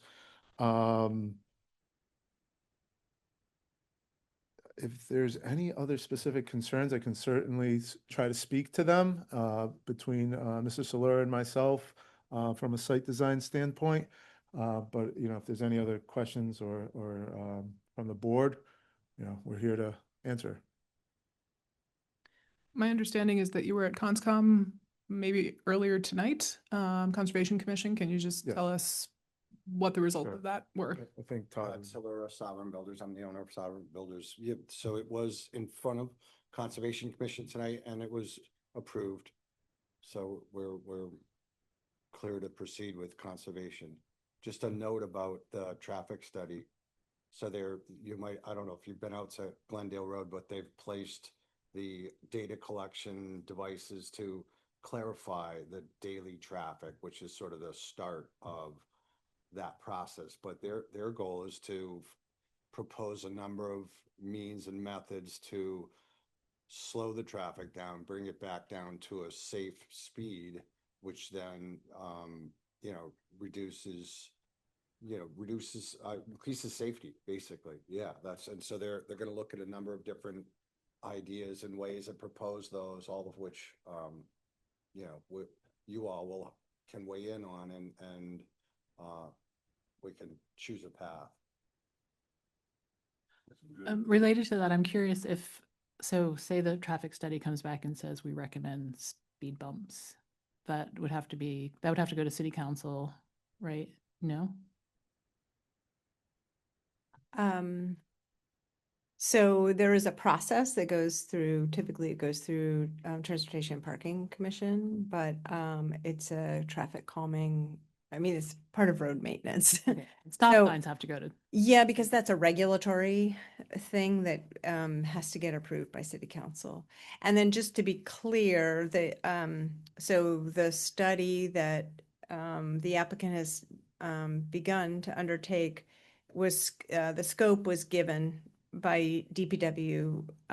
So they are evaluating all the issues that DPW sort of has compiled. And the issue is that the applicant is required to address incremental impacts of this project, but we're sort of front loading that mitigation requirement because of the concern about even the level of construction activity that might be seen at the front end of the project, as opposed to typically traffic mitigation is paid upon certificate of occupancy. So this is a little bit different than even though the applicant's only required to address their own incremental impact, because there are existing conditions that affect the ability to do the construction, the applicant's doing this mitigation upfront. Some of the silver lining of this project is that the goal will be to make it safer for everyone because of the new development. And this is, sorry, one more, and this is something that would be paid for by, I mean, I understand you're paying for the study, but if the actual traffic calming measures, would that be something that would be paid for by you or? There's a traffic mitigation fee that we will pay, and my understanding is so we're not responsible to solve the issue for all. Right. But we are responsible to solve the incremental increase and the issue related to that. And so, I mean, the hope is that the fee takes care of all of the solutions, and it should. I mean, the fee is $117,000, but if there's excess beyond that, some of that would be determined to be not our responsibility potentially because we didn't create the issue end to end. So I think the applicant would pay for the study and the recommended actions that come out of the study up to that $117,000 cap, and then Correct. anything beyond that, Okay. the city would figure out how to Right. implement. I mean, there are a number of solutions that would not add up to $117,000: speed bumps, stop signs. And so I don't believe that we're looking at some measures that are greatly more expensive than that mitigation fee. Got it. And so if the cost didn't meet that, then they would just pay in the rest. Exactly. Got it. Okay. Rich? And the sequence would be that we could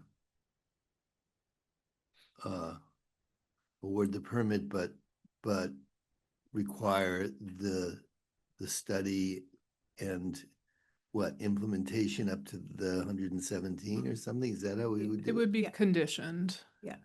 Okay. I think one of the other questions that was raised at the last hearing, and you submitted some additional information about it, is construction impacts and a kind of mitigation plan. So I wonder if you could talk a little bit about what you're proposing there. Yep. So the construction of this development is going to be pretty typical to any of roadway construction you've seen around. Obviously, there will be compactors to ensure the proper compaction for the roadway base, and then obviously the asphalt. So nothing out of the ordinary. Everything is pretty set back from, most of the vibration would come from, would be from those rollers that are constructing the roadway itself. When you're, excavators rolling around, that's pretty, the vibration that comes from a tracked excavator like that is pretty minimal, because of the area that's spread across the tracks on those excavators.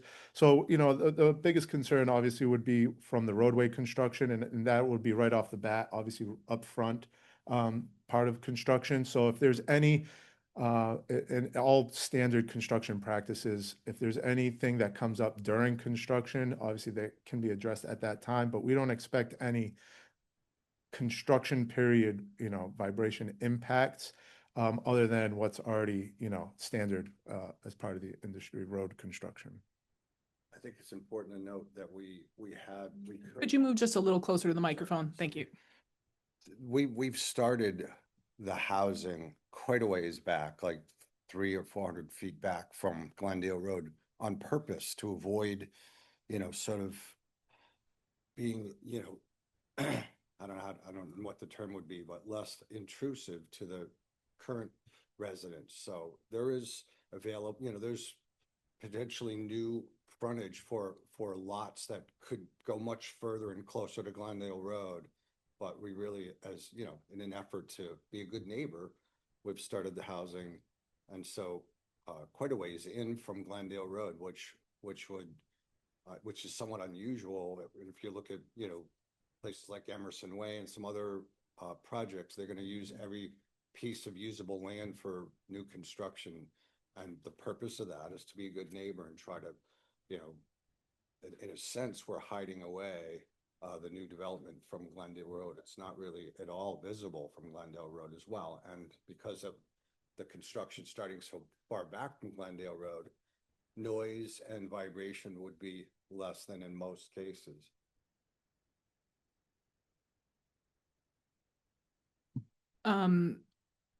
So and forgive me because I recognize you're saying that just sort of standard practices apply here, but I also want to recognize that there was a letter in the file specifically about this topic, and you address some particular things such as, notifying residents in advance of unusually noisy work, et cetera. So this might be a question for you, but might be a question for Carolyn. Sort of, are these standard practices? Is this something that we need to condition since the applicant has suggested that these are practices they're going to follow?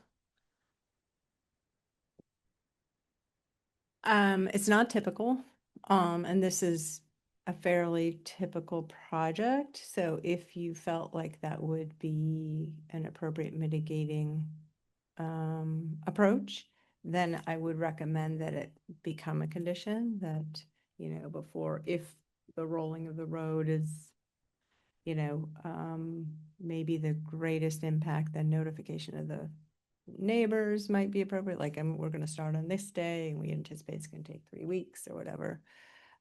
You could certainly do that.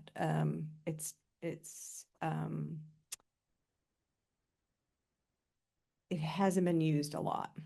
Okay. I guess I'm sort of responding to the fact that there's a letter from the applicant that identifies key steps of conducting pre-construction documentation, monitoring during construction activities, compliance with standard regulations, and proactive communication with neighbors. So I think compliance with standard regulations is something they would have to do anyway, but some of these other things, since the applicant is willing to do them, it seems like a good thing to bake into the project. And just to clarify, the enforcement of any kind of practices outside of the usual is done by the building inspector or his agent right here in Northampton. We don't do anything about enforcement of that. It comes through a complaint by an abutter or resident, and then right, and then yeah. Rich? When I was out there, I just had one question that struck me. The access road as it's graded right now is really quite steep coming down into the into the area. Is that gonna be? It's not the final grade. That's not the just- final just- grade. Just a temporary access. Got it. because we Thank were- you. We were asked to move our access off of the shared driveway because that's really unsafe. And so but it's in the location of, but the grade will be much more gradual. Okay, Um, okay. I was struck by the traffic on Glendale. I was there during rush hour and it is really striking. And I was just curious, standing there at the entrance to the driveway, it just seems like it couldn't be in a worse spot. I mean, right at the bottom of that steep blind curve.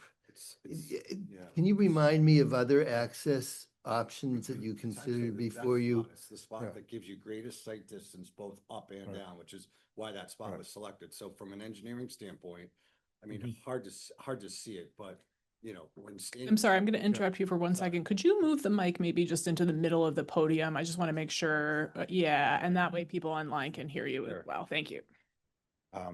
So really every other option further down Glendale Road or further up Glendale Road, create sight distance issues. And so the key really is to slow the traffic down on that street. That's the key. And, we're here to help do that. Yeah. That's, it needs to be done. And yeah, I don't disagree. I don't understand, it's a throughway and It's an old road. it doesn't make sense to me, honestly. I don't travel at that rate of speed, but we hope to help solve that. Yeah. Okay, thank you.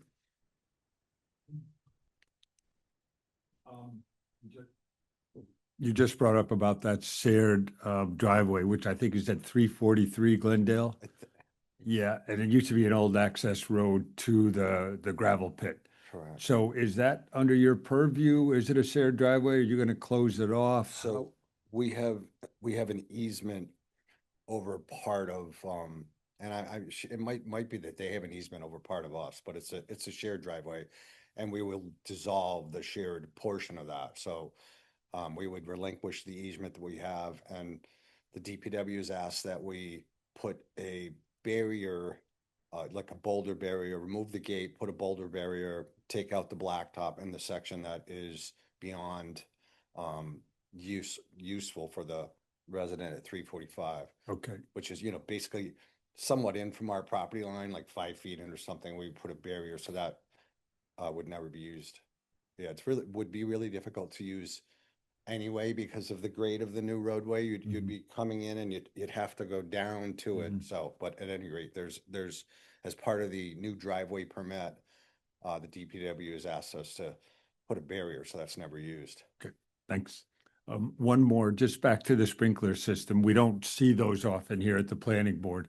Each individual house works off of city water, or is it a cistern that the HOA maintains? So there'd be a tank in each basement that would carry a volume of water that is somewhere in the range of 300 gallons, which is the amount required for fire flow for an hour. The exact, that tank would be filled from the city water, but they'd be filled, incrementally as the houses are completed. The tank would get filled. The tank never gets emptied unless there's a fire. So if they test the system, which there's a testing that goes on annually and sometimes every 3 years, but it's recirculated, so we're not discharging water and refilling. Great, thanks. One more thing, and again, it's probably within the fire department or building inspector's purview, but we also don't often see so many houses so close to each other. So is there a different kind of fire rating in the construction of those exterior walls, which is different than normal? It's a good question. So if we're closer than 10 feet, we have to fire rate the walls, and all of these are further than that. So wall to wall, and including you would not have any glazing, no glass, or would have to be fire rated. So these are all further apart than the requirement to fire rate any portion of the building. Thanks.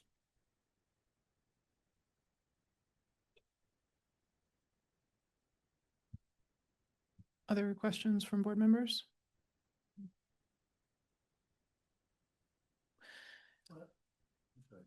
I Go just ahead. wanted, what was the street number of that access that you're closing?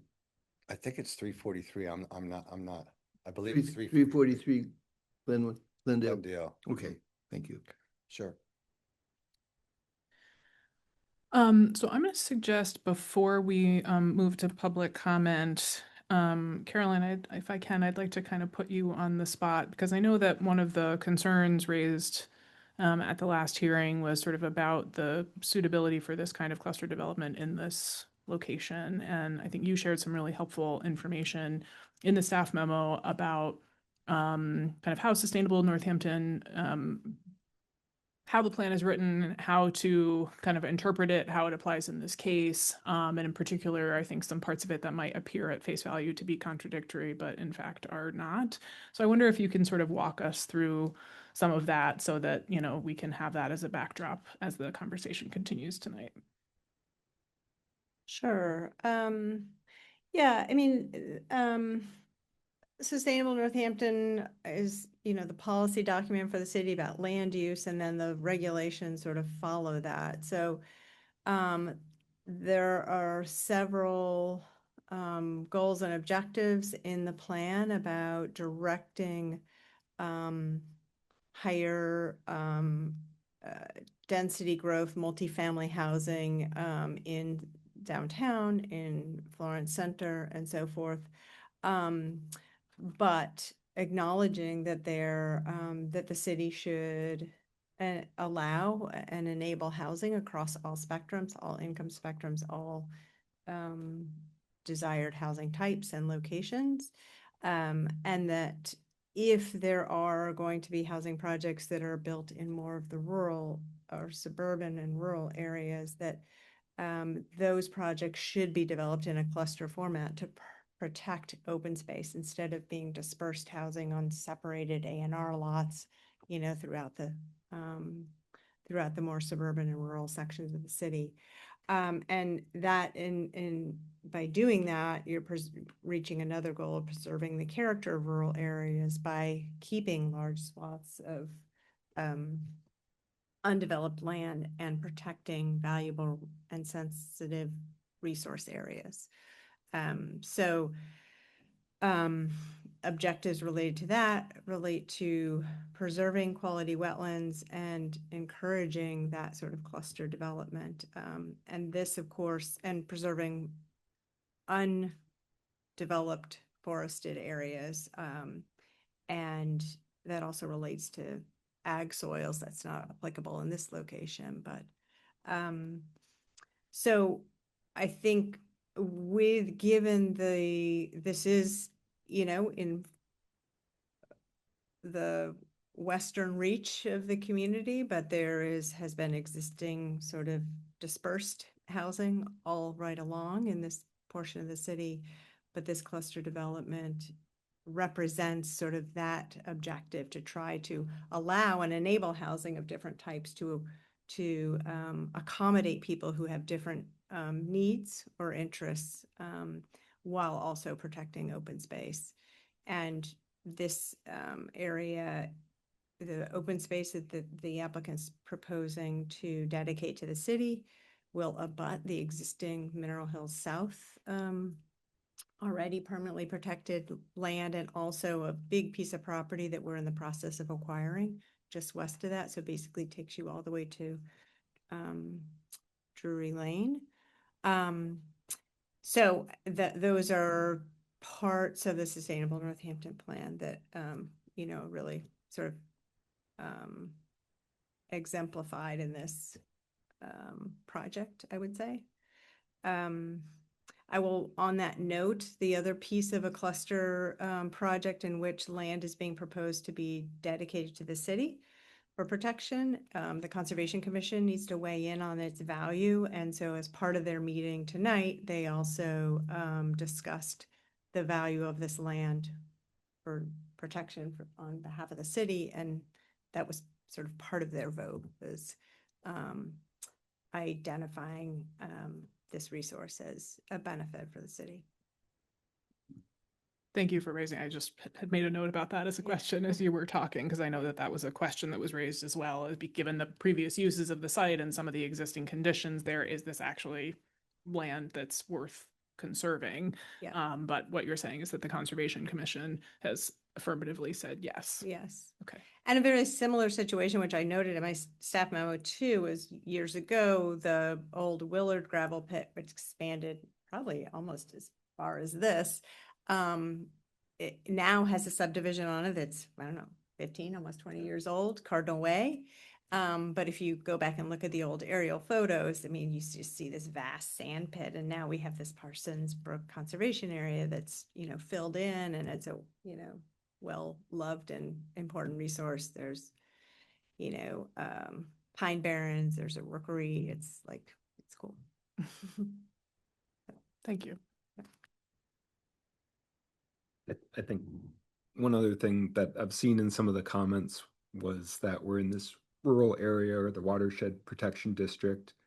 So can you just kind of clarify for everyone that our zoning regulations account for which district we're in, and that's kind of part of the calculation for open space requirements? Sure, yeah. So this is the Water Supply Protection District. There's also some floodplain in this, and wetlands, intermittent streams, perennial streams.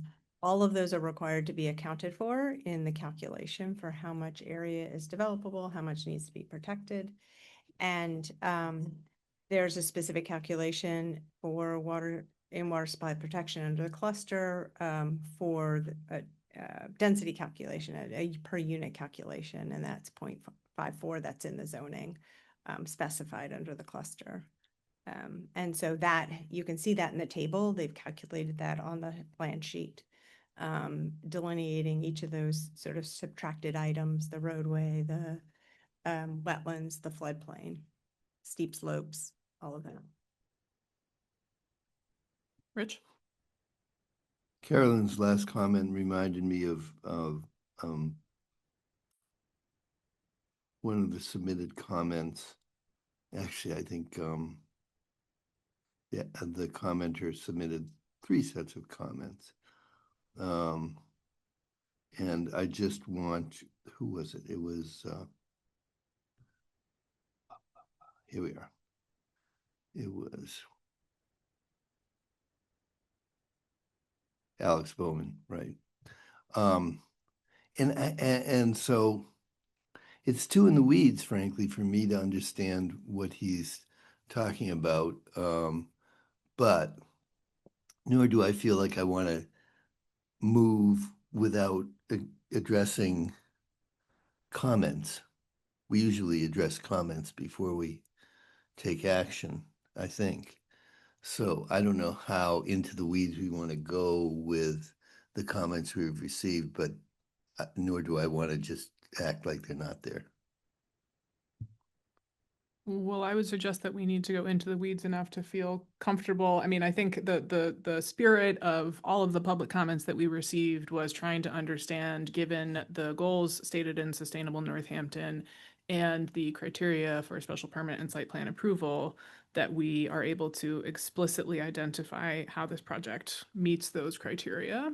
And so my suggestion, or a suggestion, would be that if something that you're reading in some of the public comment or anything else that you're seeing, leads you to want to clarify any of those points in your own understanding of the criteria, then that's something that we should talk through. And I also think it's something that we should talk through tonight anyway, is make sure we've kind of run through that list and identified affirmatively that, we agree that we are meeting all of those standards. So we may cover it in the course of that conversation, but as we move forward tonight, if there are clarifying questions, we should certainly talk them through.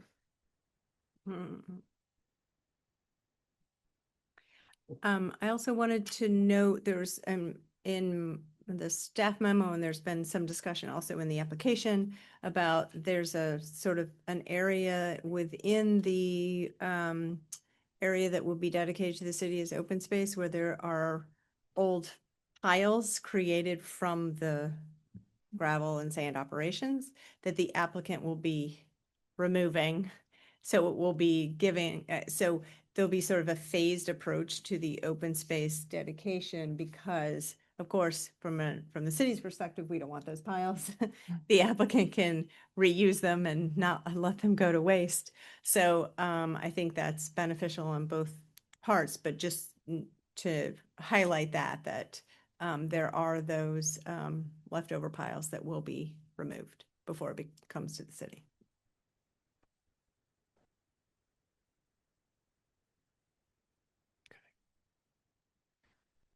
All right. I'm thinking this might be a good time to turn it over to public comment, unless there's anything else from the board at the moment.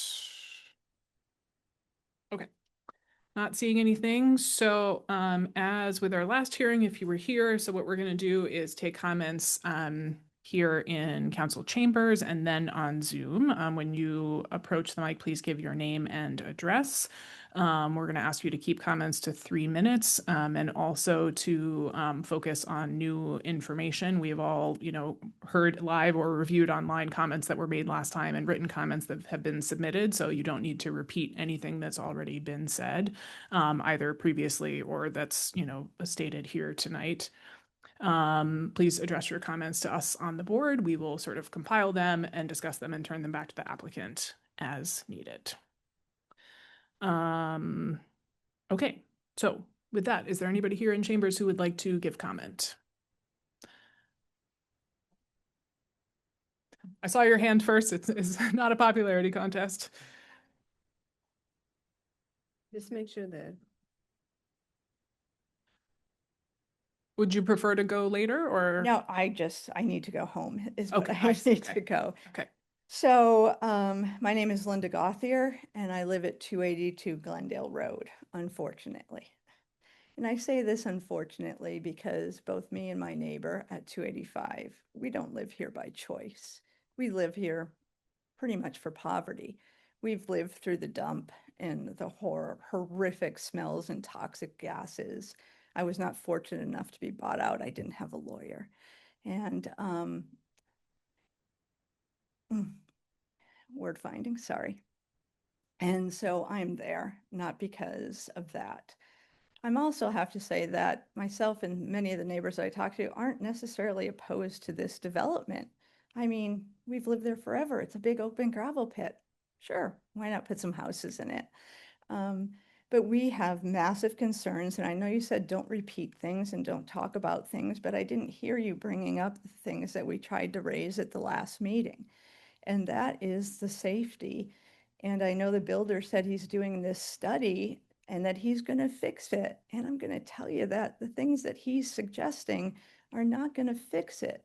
East Hampton, ooh, world spinning, is not going to put speed bumps at the base of Torrey so the city line changes in front of Breakey's farm, the old farm, down around 343 Glendale. That's at the base as the road climbs up to Route 66. East Hampton's not going to put in speed bumps down there to help mitigate the dilemma at this new entrance. It's not even in the purview. And the way this road is graded and curved, it's hard for all of us that live here in the winter to make it up that grade. I've seen tractor trailer trucks stuck for 45 minutes trying to get up that grade because it's enough that if you don't have all-wheel drive or snow tires, you get stuck.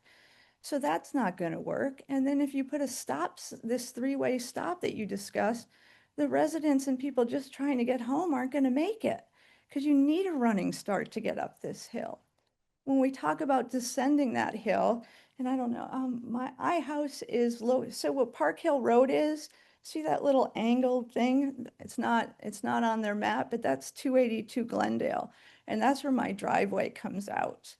And if you stood there on the site like Mr. Baker did or anybody, all you can say is, oh, that poor person that lives there. That's such a horrible place to live.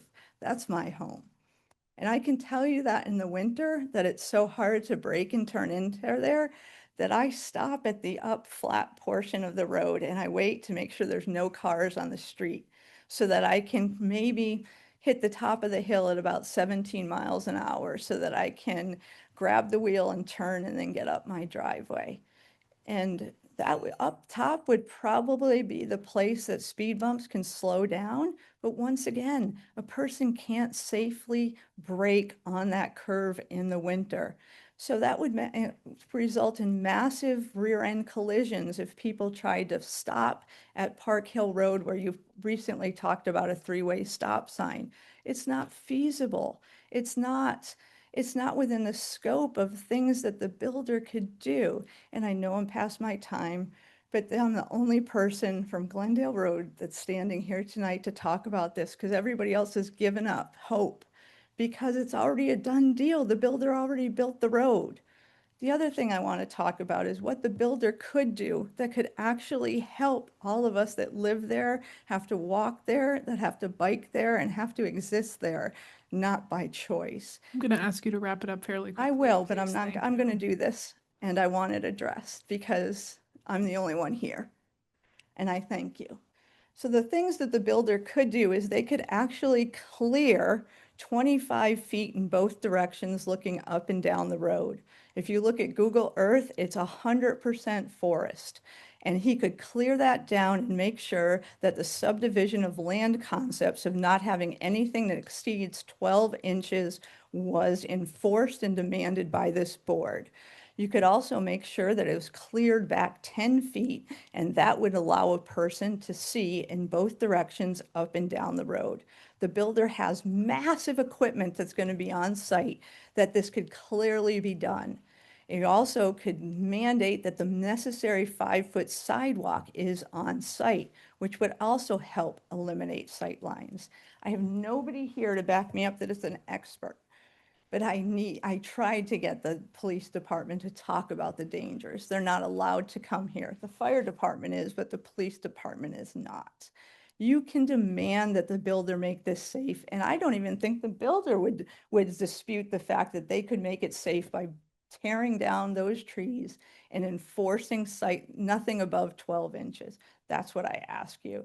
And I hope that my voice here tonight on public record will allow for that if a person loses their life on death, walking, cycling, or pulling in and out, has a means to establish liability based on the board not taking the action at this entrance that they could. Thank you. I know I've gone over time. Thank you. I think there were a couple of other hands in the audience.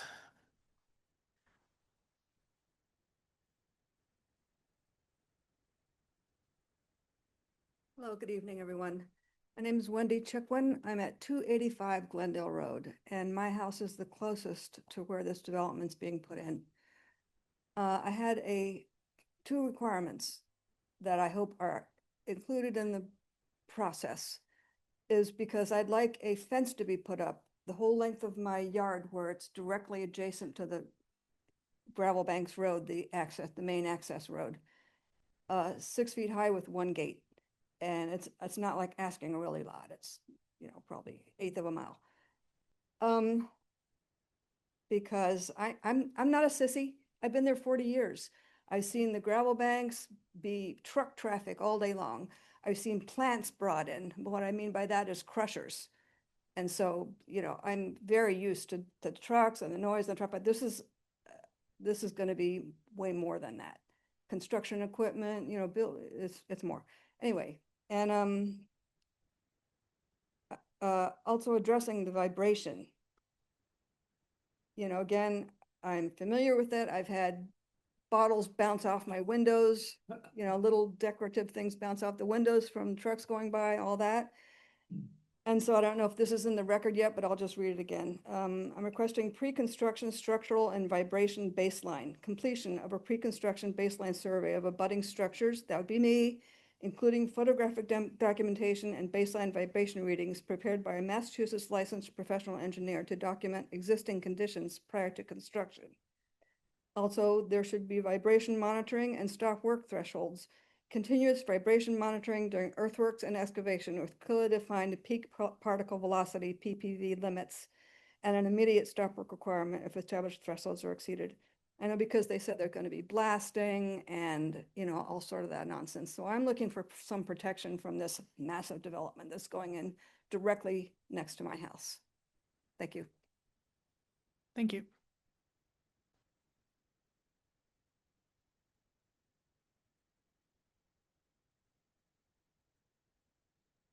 Hi, Alex Bowman, Northampton. I will try to be quick, but this is a very large project with a lot of very in the weeds details, as Rich mentioned.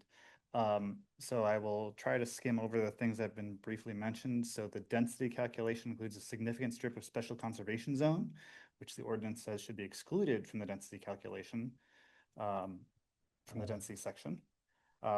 Second, the tract, I request that I request that the board address the density calculation, which you've already said you would. The tract includes significant land in East Hampton. It doesn't seem like acreage in another municipality can be used to justify increased density beyond what would be normally allowed in Northampton. It doesn't make sense on its face, and no language in the ordinance actually says that. The ordinance's definition of a residential cluster development specifically says a development at a density not exceeding that which would ordinarily be expected from a typical conventional subdivision. Northampton in the WSP has 80,000 square foot minimum lots, and the land in Northampton can only allow for 31 lots with that density. If the applicant wants to exceed that, the additional structures would seemingly have to be built in East Hampton and be subject to East Hampton's zoning code. Northampton's ordinance does not provide any provisions for increasing density beyond the land outside its borders. That's why the 80,000 square foot minimum exists. So both errors inflate the unit count of what's allowed in Northampton, and I hope the board will discuss their understanding of that calculation. I also hope I am a transportation person or aficionado, I guess. The shared driveway roadway design deserves scrutiny for 39 units. It's not really a driveway. It really is a road. And if it were treated as a road, there would be two recognized residential design options. There's the residential shared street, which is 20 feet wide and has no sidewalks, and pedestrians and vehicles share the space by design. Or it's a residential yield street, which is 24 feet wide with curb extensions and sidewalks. Both are valid approaches. They have their pros and cons, but I think it's really important to choose one of those two, because going between the two eliminates the purpose, the defined purposes of those designs and important elements. The elements aren't interchangeable. Now going on to the special permit. The board's role is to approve or deny the application as submitted, evaluated on its own merits against the criteria the ordinance requires. What has not been proposed cannot justify what has, particularly when that hypothetical alternative would itself carry significant additional requirements. And what I'm talking about is a subdivision. We can't compare this to a subdivision that has not been proposed.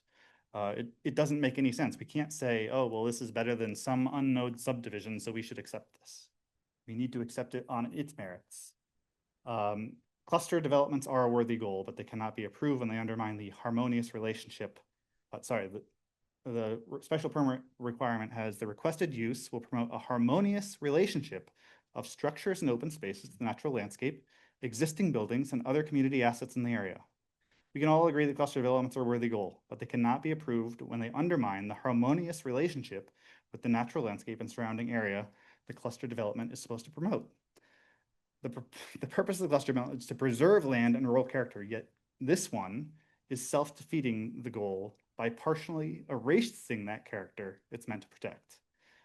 The issue with this is not with the cluster development as a concept, it's the scale proposed by this particular design. 39 homes are packed densely in a single loop with no connection to existing buildings in the surrounding area. Does not promote, it's not a harmonious relationship, it overwhelms one. A well-designed rural cluster can absolutely maintain that harmony, but it becomes far more challenging at 39 units than 5, 8, or 14. It requires substantially more care and design and sophistication to succeed. This application does not clear that bar. I'm going to ask you to wrap it up if you can. We have two house styles, A and B. It looks like it's dropped out of anywhere. We've got a new driveway every 50 feet, which is the same as a minimum allowed by our urban districts.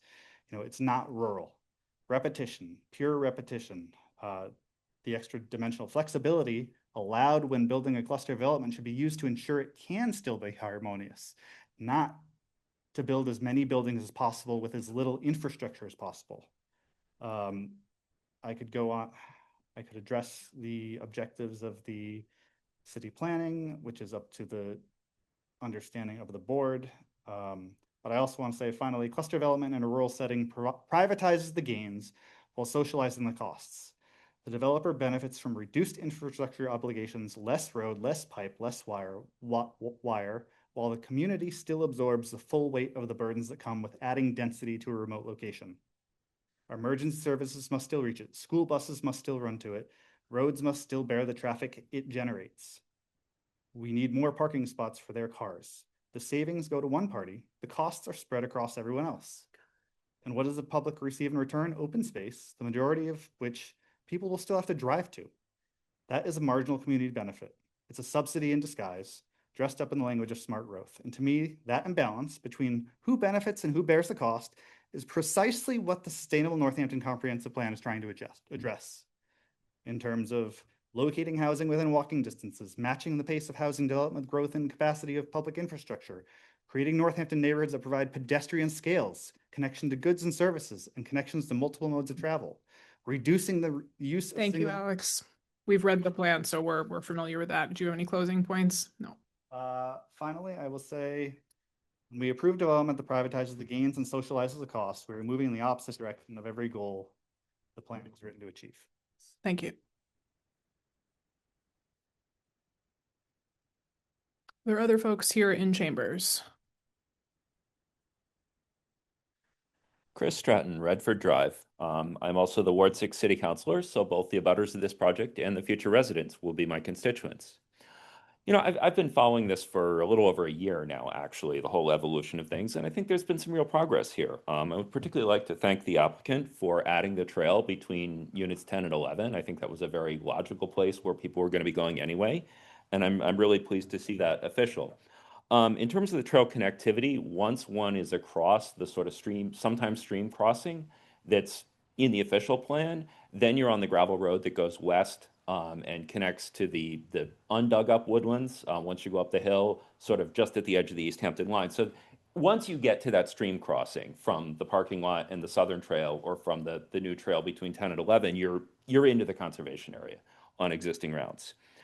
I would also agree that there is no other viable vehicle access route into the site. There really just isn't anywhere you can go. And while the curving hill is a real problem, this actually is the best point on the hill, is the midpoint. I do think that it is important to recognize, though, that this is not the place in the city or the price point at which we should be building housing in quantity. Yes, it's better that the houses are clustered rather than spread out on three-quarter acre lots, which you'll see on Pine Hill Road just to the south in East Hampton. I mean, it's better we put them all in one place, but the sheer scale of it in the most car-dependent corner of the city on a road that already has traffic problems, that is really not a strategic move in terms of how we plan development in the city. That said, you know, I feel those arguments very strongly. What I'm hearing from the abutters is that the two closest abutters are really concerned about the project itself, I mean, the construction process, and the rest of the street is primarily concerned about the traffic safety on this long, notoriously problematic road. So with regard to that, it's important to recognize that the sight lines from the driveway only work if the vegetation is cleared back about 6 feet or more from the road, both north and south, because you need to be able to see to the limits of the terrain, not the limits of the tree and all the brush that you'll have there in the summer. Obviously, the trees are, you know, under the purview of the tree warden and the urban forestry and ultimately the mayor. But that really needs to be considered to make this safe. And the idea of keeping the sidewalk very narrow doesn't actually make any sense. The sidewalk that's going to be on Glendale Road doesn't make any sense because the sidewalk's actually helping define the clear visibility zone. Also, a sidewalk that's right up against the curb is going to get snow plowed onto it, and it's going to be very difficult for the condo association to remove that snow as they were legally required to. So a little bit of space between the curb and the sidewalk actually helps the snow situation substantially. I was really pleased to hear about the traffic study, though. One thing that's a little disturbing about that is that the firm that's doing it, Bowman, is the one that put in an absurdly erroneous traffic count that they claim they got from Mass DOT. They were saying 6,900. The actual Mass DOT number is interpolated for this road. It's 1,055. if you look, and this was a comment I tried to file today, it doesn't seem to be in the folder. If you look in the area, you don't see 6,900 anywhere as a daily trip. I mean, you see like 3,500 on West Hampton, on Rocky Hill Road, at Village Hill. As you start going west after Prince Street, it drops to 2,500. You have 2,400 at the West Hampton line. You have 2,400 on Loudville Road. Only like on Florence Road between Ryan Road and Pine Road do you get to like 7,800. So I don't know where that 6,900 number came from, but it's ridiculous. In the context of the actual, a little over 1,000, their projection of 500 and something new trips a day, that's over 50% increase. Director Mish said maybe it should actually be more like 390, 10 per unit. That's still a major increase in the road. And, I think the idea that there's going to be a traffic study as part of the project and not just after the fact, as the DPW director recommended, I think that's very important.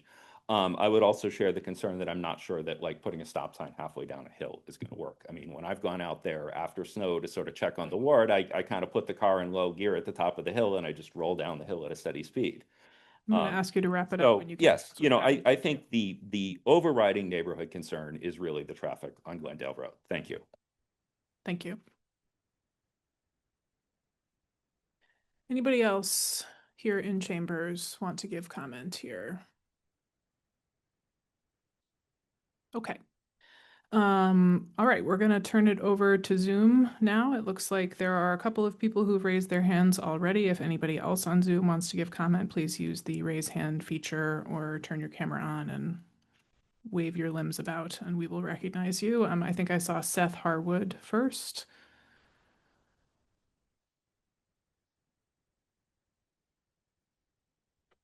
Hi. I believe the other speaker was first, and I'd love to let her go first. Is that okay? Sure.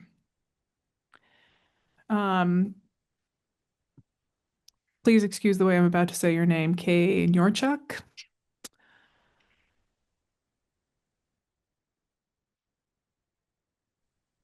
Hi, can you hear me okay? Yes. Thank you. It's Carrie Nikorchuk. Good evening. My name is Carrie Nikorchuk and I reside at 343 Glendale Road. I am a direct abutter to the proposed 39-unit condominium development located immediately behind my property.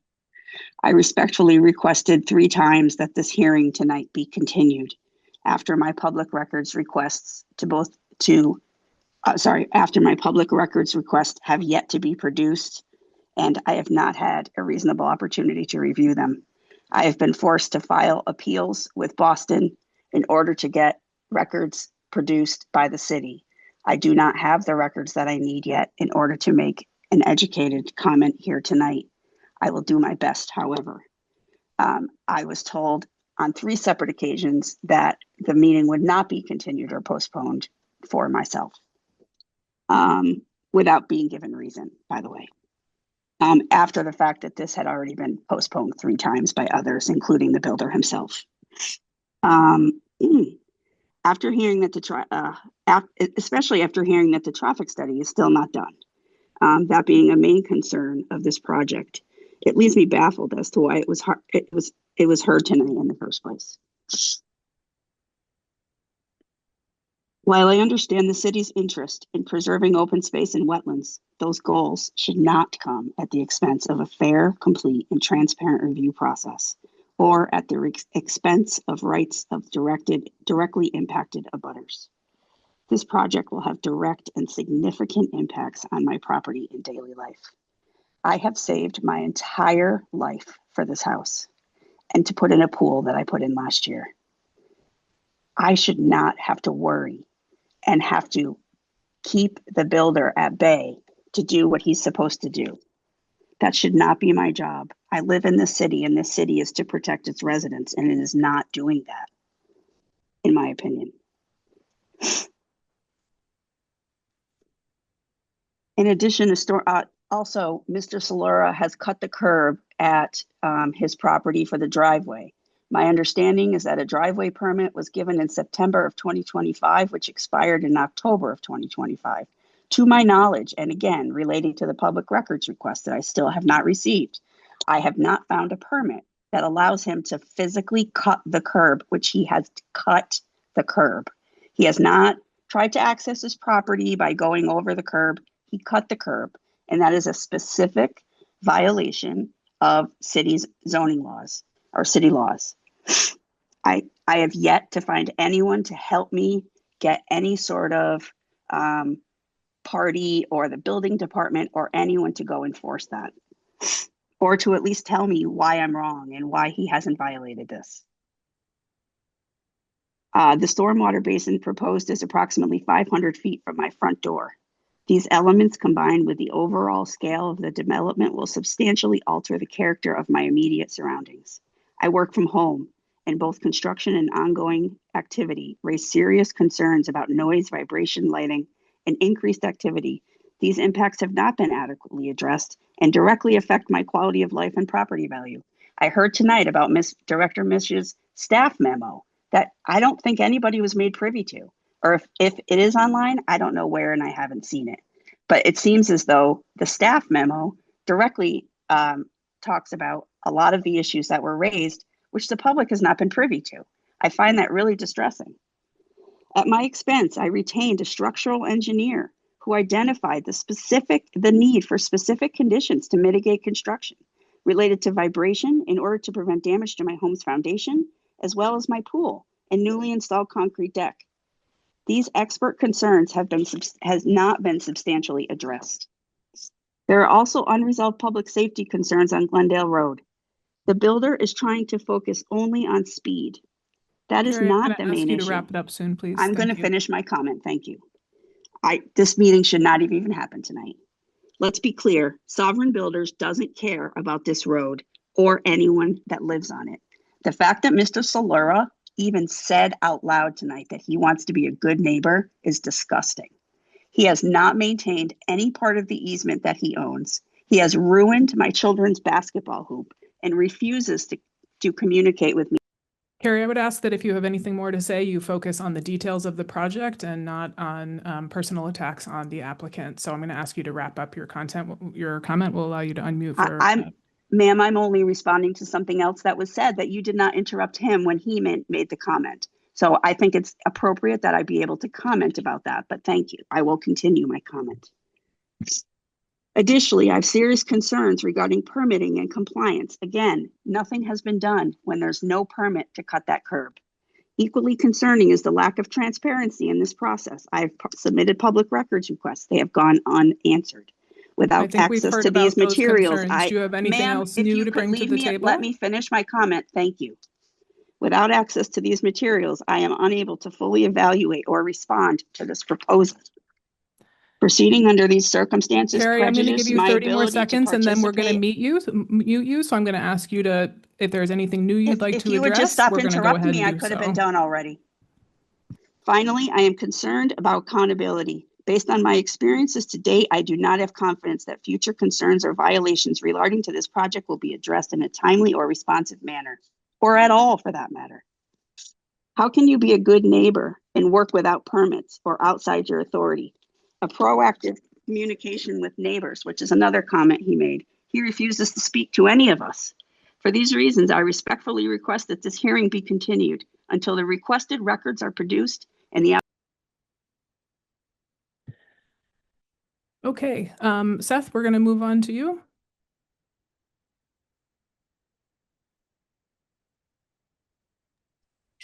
Thank you. Yeah, thank you. Thank you for the opportunity to speak. I'm here as an abutter to this project to raise serious concerns about this cluster development proposal. I want to focus on 4 areas: the scale of the project, traffic impact, as we've discussed, and the Seth, I'm sewage sorry, can you infrastructure. give your address? Yes, I live on Pine Hill Road in East Hampton. I'm an abutter to this project. Thank you. In terms of the scale of the project, why does this cluster need to be this large? 39 units is not commensurate with the surrounding area. And let's be clear about what this project is. This is not affordable housing. This is not housing for residents who already live in Northampton or this area. The proposed population is retired and older individuals moving into the area. There is no community need being served that justifies this scale. This is a cash grab dressed up as a benefit to the neighborhood. The traffic issue has been discussed here at length. The point is, as the other speaker said, it's not about the speed of the cars on this road. It is about the dramatically increased volume of this already busy street between Torrey Road and East Hampton to Route 66 in Northampton. It was not designed to absorb this kind of additional load. The applicant frames this as a question of slowing traffic down. It is not. It is a question of volume. Merely accounting for speed is not accurate. Adequate. The third thing is the sewage impact. This proposal would route sewage from 30 plus new homes through infrastructure that crosses into East Hampton. I'd like to understand what engineering analysis has been done to confirm that infrastructure, including the downstream impact on our town and the wetlands, can handle that load, because I haven't seen one. And finally, this is what concerns me the most, is the applicant's conduct. This applicant has proceeded with construction before obtaining this board's permission on the project. He has built a roadway on the property without a permit, as the prior speaker mentioned. He has characterized his outreach to neighbors as meaningful community engagement, when in reality, it has been designed to discount and dismiss our wide opposition to this project. I know what it looks like when someone is trying to push a project through rather than earn approval. Permits are being skipped. Concerns are being ignored. And we are being told that this development is a silver lining, a term that I've heard Mr. Salura use several times for our neighborhood. Language that is not just inaccurate, it is insulting to the people who actually live here. All while continued construction proceeds as though the applicant has already received all approvals. Something is not right with how this process is unfolding, and I am asking this council to see that and pause what the developer is proposing here. Hold this application to the standard it requires. Do not let momentum substitute for merit. Thank you. Thank you, Seth.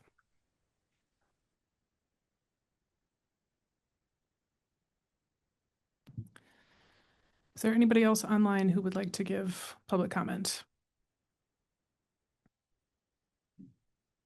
Carolyn, I can't see everybody. Are there any other hands raised? No. Okay. All right.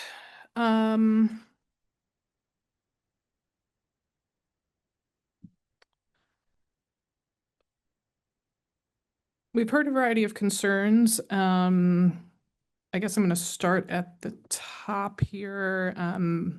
It's clear from everybody's comments that, the safety of this road is a paramount concern, and there was kind of repeated comment that some of the ideas that were proposed, such as a stop sign or slowing of speed, would not be sufficient. I think it's important and perhaps helpful to clarify that no solutions are being proposed. The whole point of this study is to engage an engineer who has been approved by the city to identify what would help to mitigate some of the existing, not the existing conditions, the incremental impacts of this project. And so we sitting here today do not know what those proposed mitigation efforts are going to be, because like you, we're not sure which ones are going to work best. That is the point of this study. So I would urge people to kind of keep an open mind and trust that the people who are doing that study are the experts and will identify something that is actually appropriate for this location, and for the changes that will occur if this project is approved.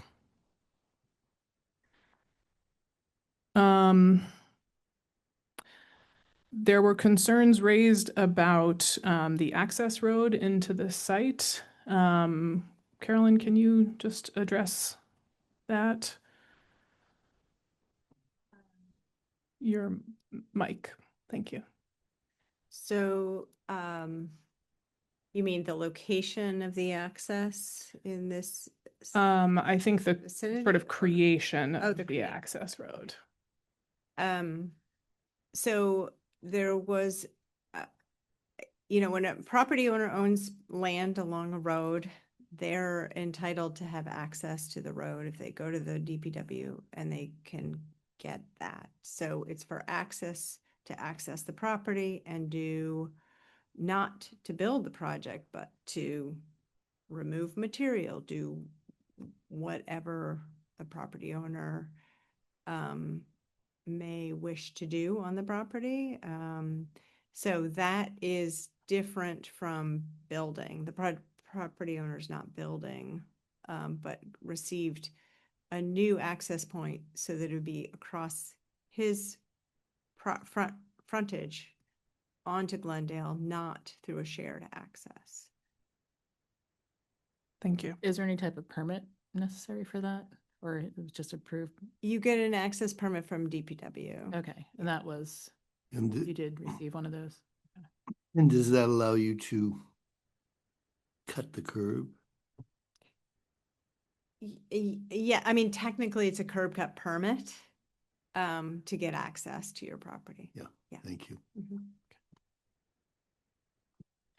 Can I just ask the applicant something? Because I heard this as a concern from a couple people. And on the newer plan, I'm seeing both the sidewalk along Glendale Road, and I'm seeing tree clearing limits past that sidewalk.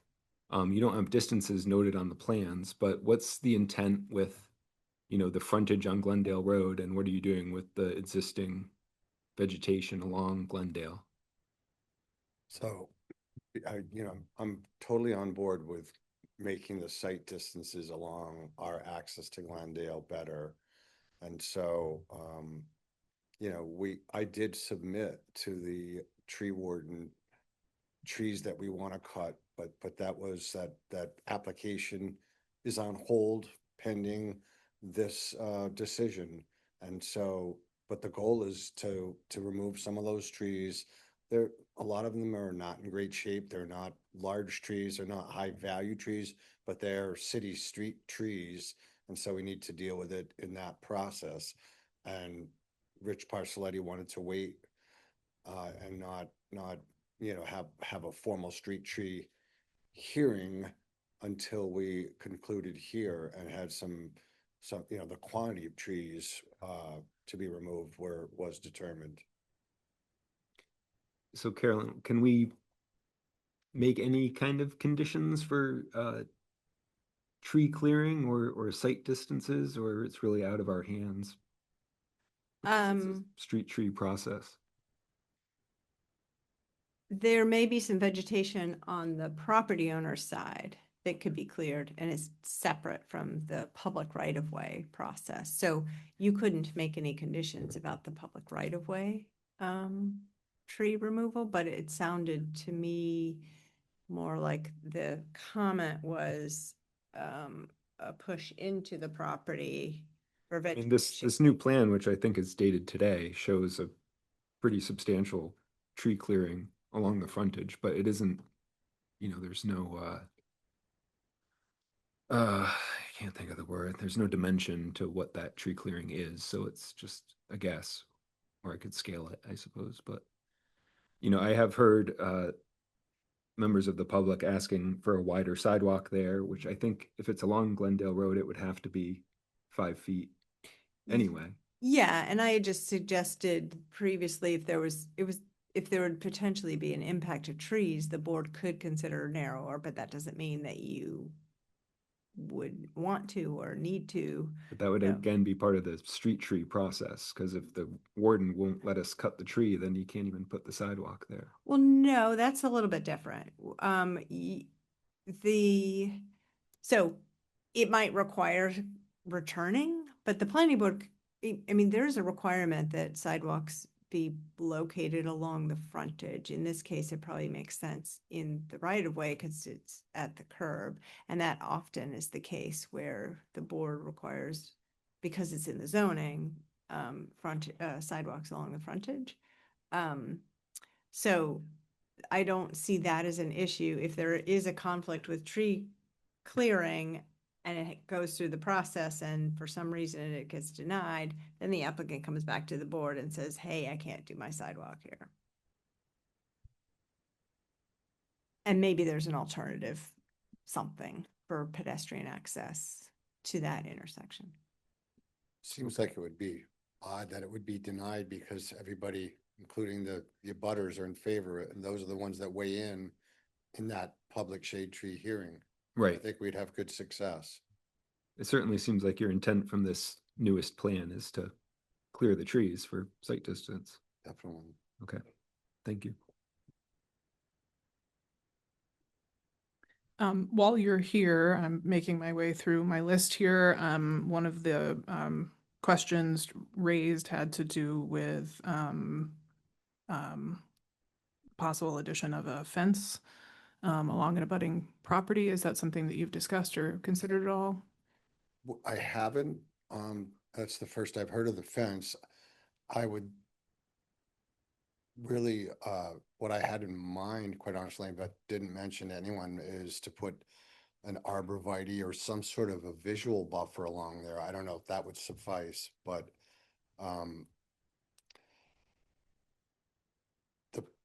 the property is not well kept and has some boats and cars and things that are not in disrepair, that are, so I would advocate for some sort of a visual buffer. And if that's a fence, that would be fine.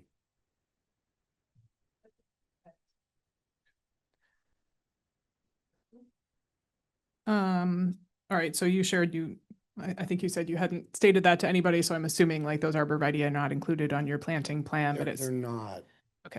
but we would love to create some sort of a visual disconnection from that property to our project. Okay, so it sounds like if we were to include that as a condition, that's something that you would be Be comfortable fine with. with that. Okay. Okay.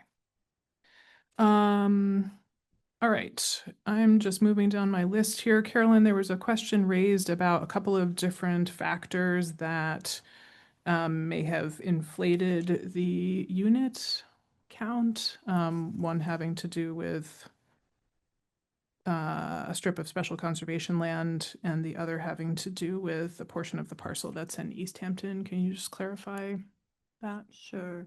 The state statutes are clear about when there's land that's crosses boundaries, and so where the land primarily sits has the governing jurisdiction for several elements of the code. And so it's not unspecified, so it's clear. We have had clusters in West Hampton up on Turkey Hill Road that crossed over. There was land that was used for that with permanent protection. So it's definitely something that's been approved before. The Special Conservancy is coterminous with the floodplain. They've subtracted the floodplain boundary or floodplain calculation that's required as part of the cluster. So that has been addressed in the subtract. And so that's all in that table. Great. Thank you for that clarification.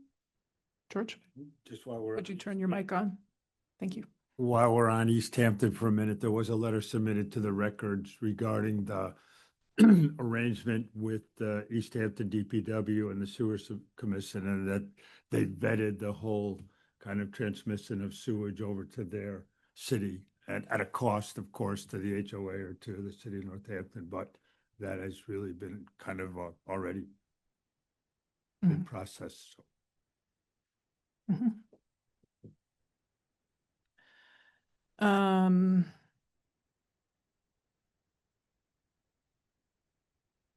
Sorry, this is me trying to make sense of my own notes.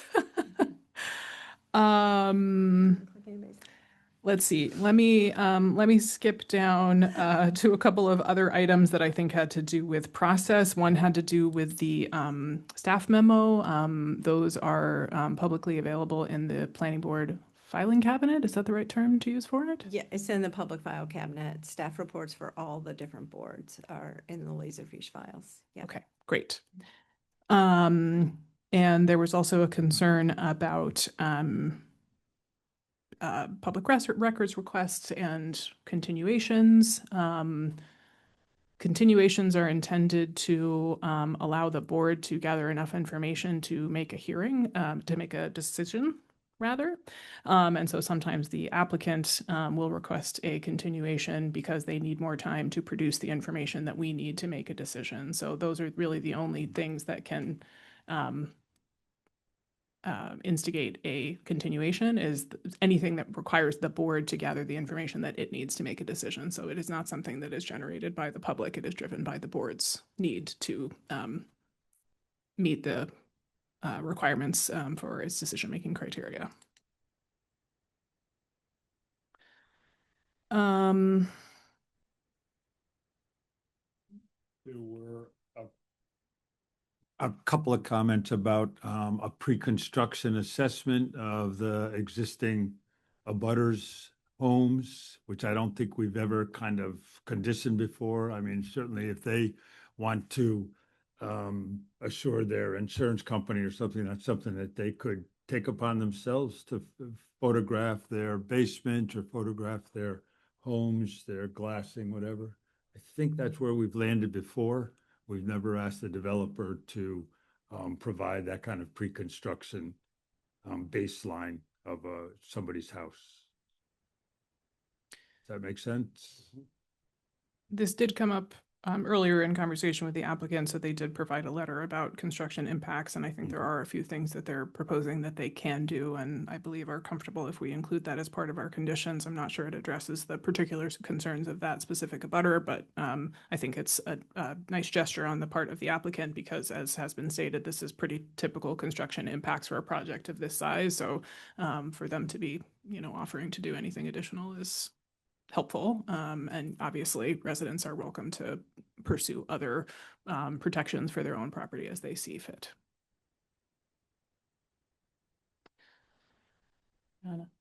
And as far as actual construction, I've heard blasting mentioned a couple of times, and I think we went over this last time, and there's no blasting planned.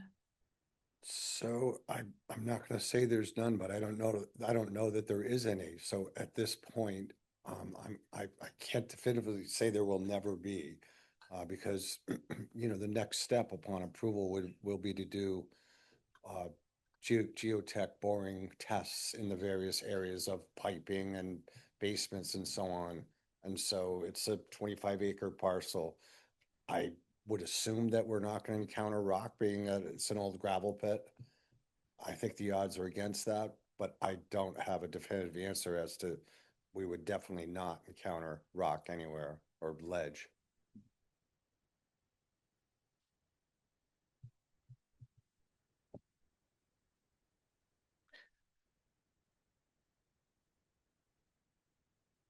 Were there other questions or concerns that were raised by the public that we have not yet addressed or that you all now want to address? George? So we talked about your mic, please. Thank you. We talked about the sidewalk out on Glendale Road, and I think we said that we'd like to stay to the standard of 5 feet. And I just wondered about the interior sidewalk. Last time we talked about our regulations would like to have it on both sides of the street, but I think we fell on just one side of the street. And is that going to be a 5-foot concrete sidewalk?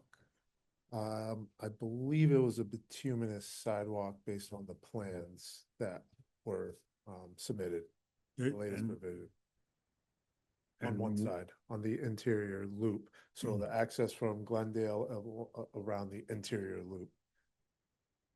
And we've kind of run back and forth about bituminous versus concrete sidewalks, but in this situation, we're all okay with bituminous.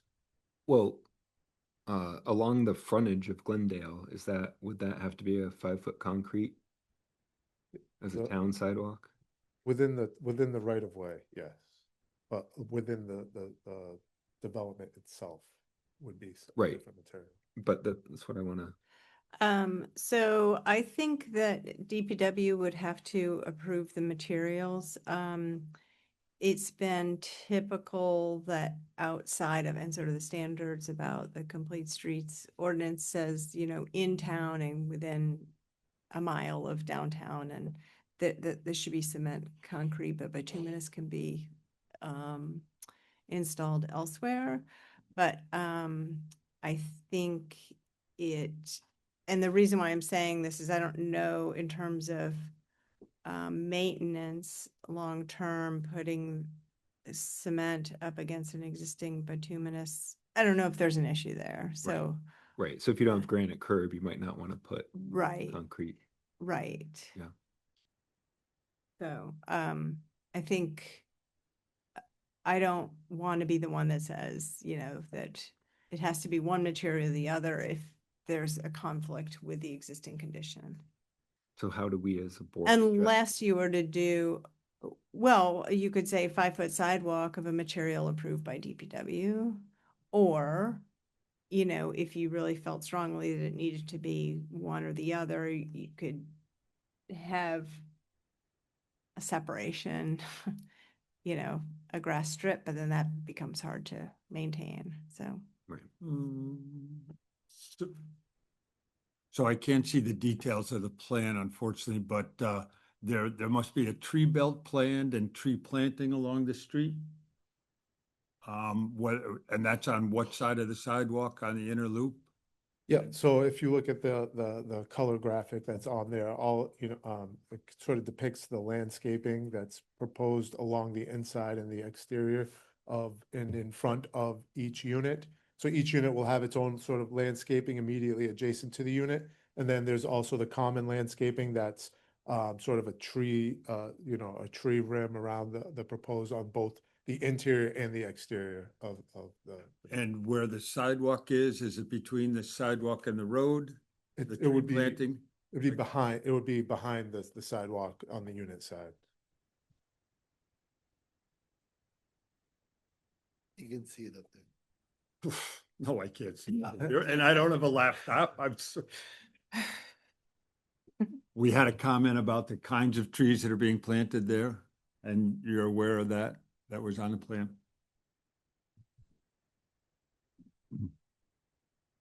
I want to pause for a moment and just recognize it is 10:03. We normally try to end by 11 at the outside. So I guess I want to sort of take a moment to maybe take the temperature of the board and see where we're at. If we feel like there's more that we want to hear from the applicant, I am going to suggest we keep public comment open for a little bit, in part because the list of potential conditions is long and rather complex.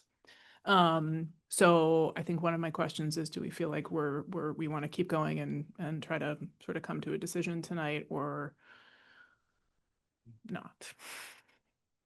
Might this be a pause point?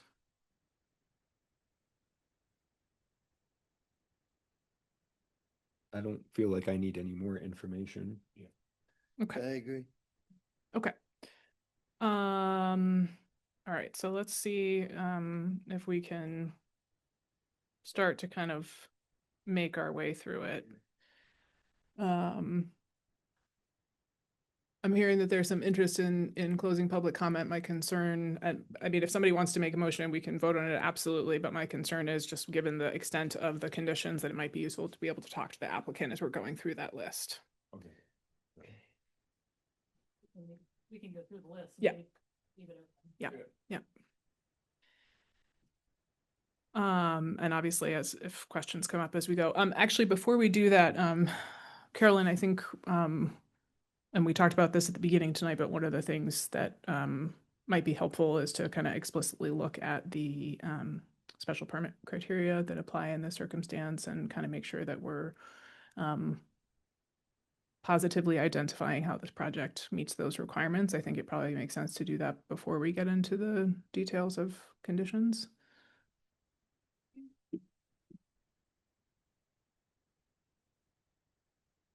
That would be great.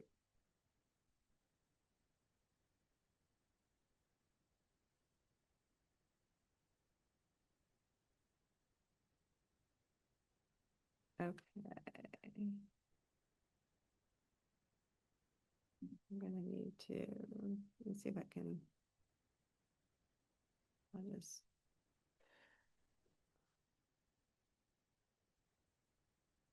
Try to zoom in a little bit.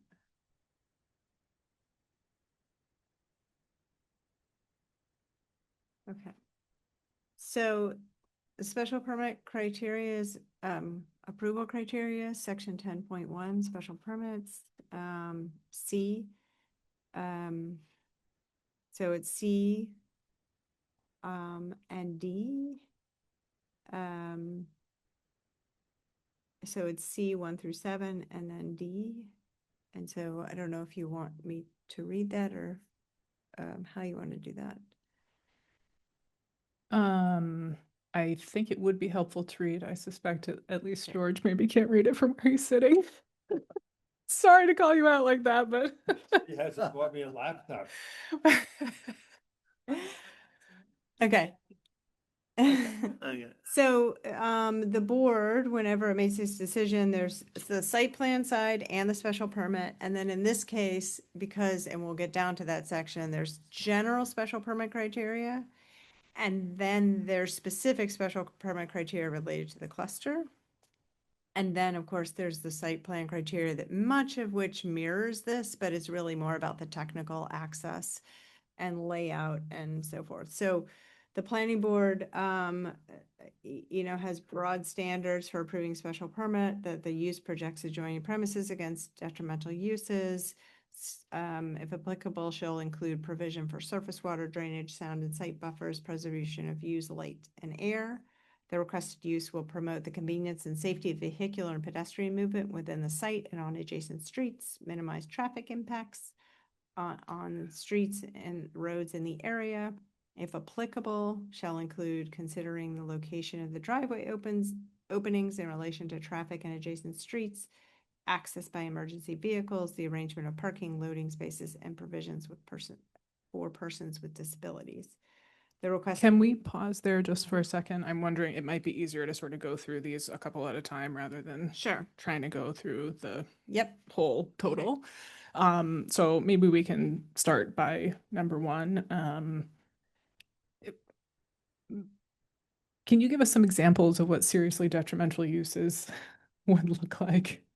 I mean, I don't see anything here that would stand in opposition to this. I mean, you live in a residential neighborhood and you'll have other residences in the neighborhood. So I certainly don't see any issue here, but just to sort of clarify for us and for the public. Sure. I mean, special permits are about whether a specific use is appropriate in that location. So in many instances, it's not about residential in a residential district, but it might be a different use in a residential district.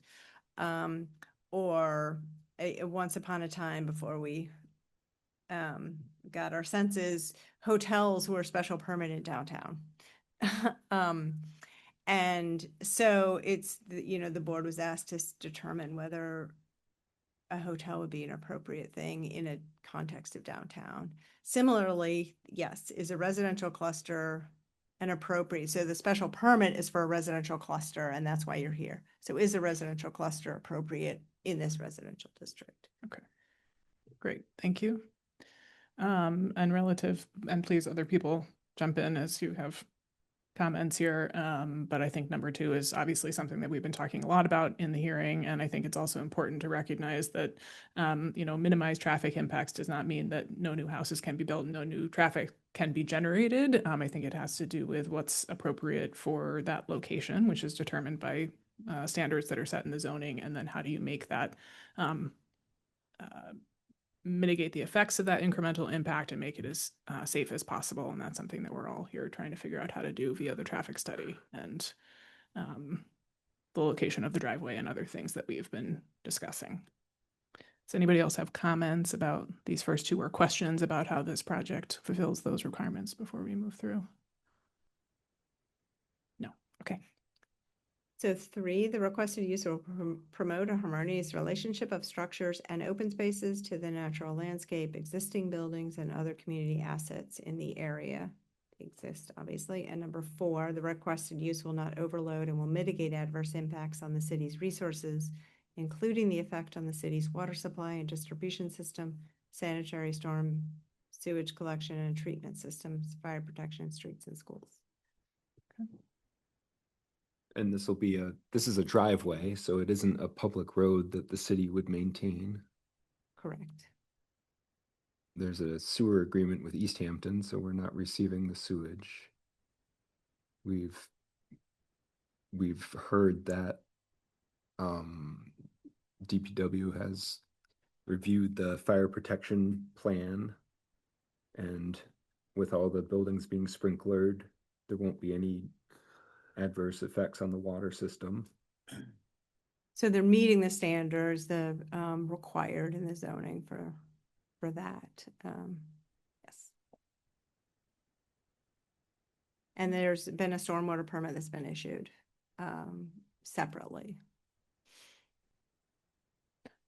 I think the language in number 3 was called out specifically and called into question specifically as part of public comment, but I mean, my interpretation of it, I think this is part of what we've been talking about here, is that the provisions that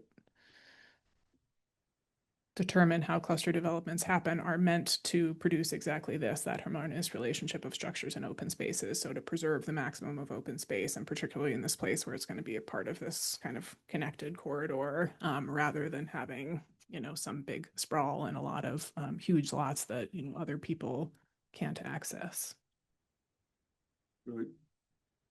Yeah, the scale of this too, I'm looking at Google Earth and it looks a lot like Ashley Circle in East Hampton, like the number of houses and the configuration. So it doesn't even really seem that out of place. Is that, I'm not familiar with Ashley Circle in East Yeah, Hampton. I don't know, but it's that. And Oh, I see. It's A nearby neighborhood. Yep. yeah. Mm-hmm. Great.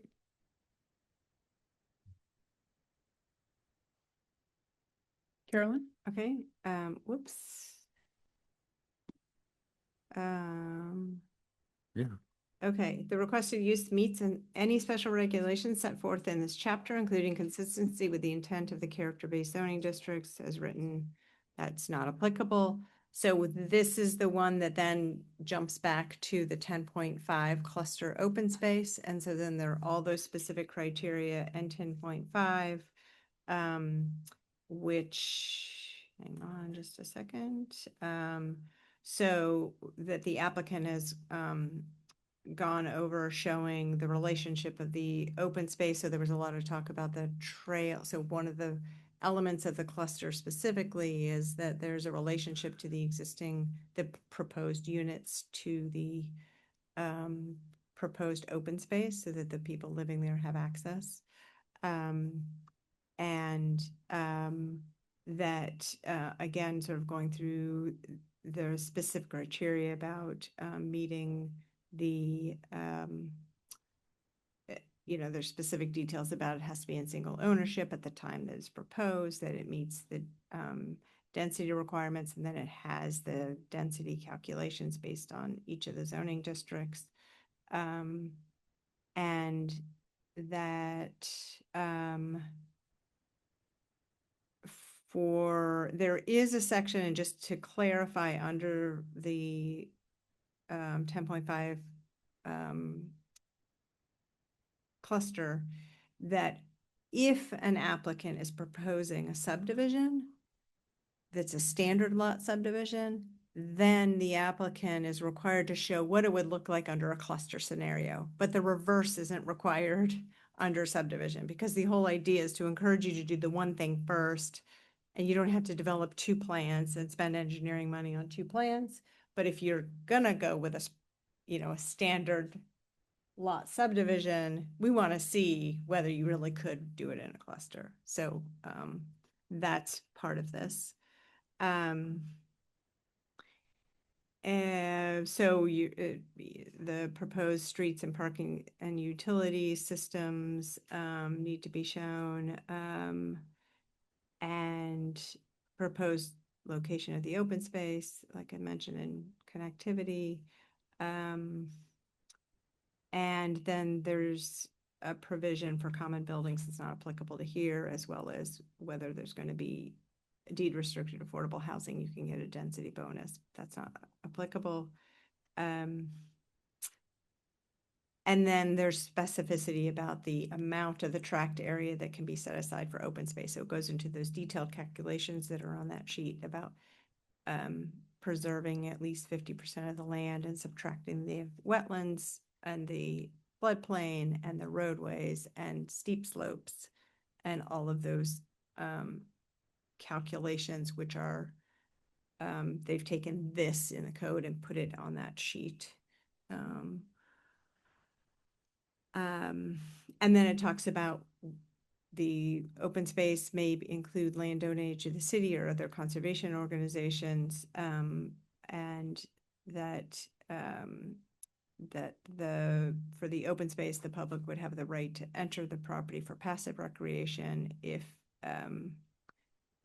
to get the credit for that. The planning board shall, and then it talks about allowing the type of open space with steep slopes, but that's not applicable because they're not doing that. And also not applicable is whether the open space is provided off-site somewhere. So that's an option in the cluster. We talked about the functional relationship existing between the common open space and the existing units. And then specificity about placing the land that's going to be permanently protected, either in a conservation restriction or giving it to the city. So there's lots of detail about that happens after the approval. And So that's not something we need to determine tonight.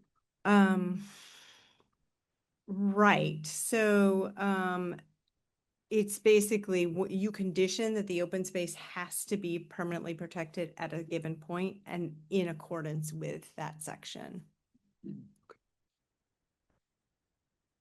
So those are the special regulations related to that are then in go back to 10.2, the general special permit standard. So that's 5. And then 6, the requested use bears a positive relationship to the public convenience or welfare. The use will not unduly impair the integrity and character of the district or adjoining zones, nor be detrimental to the health, morals, and general welfare. The use shall be in harmony with the general purpose and intent of the ordinance. And if applicable, the requested use will promote city planning objectives to the extent possible and will not adversely affect those objectives as defined in the city master or study plans as adopted under MGL 41. I feel like we addressed that at the outset tonight.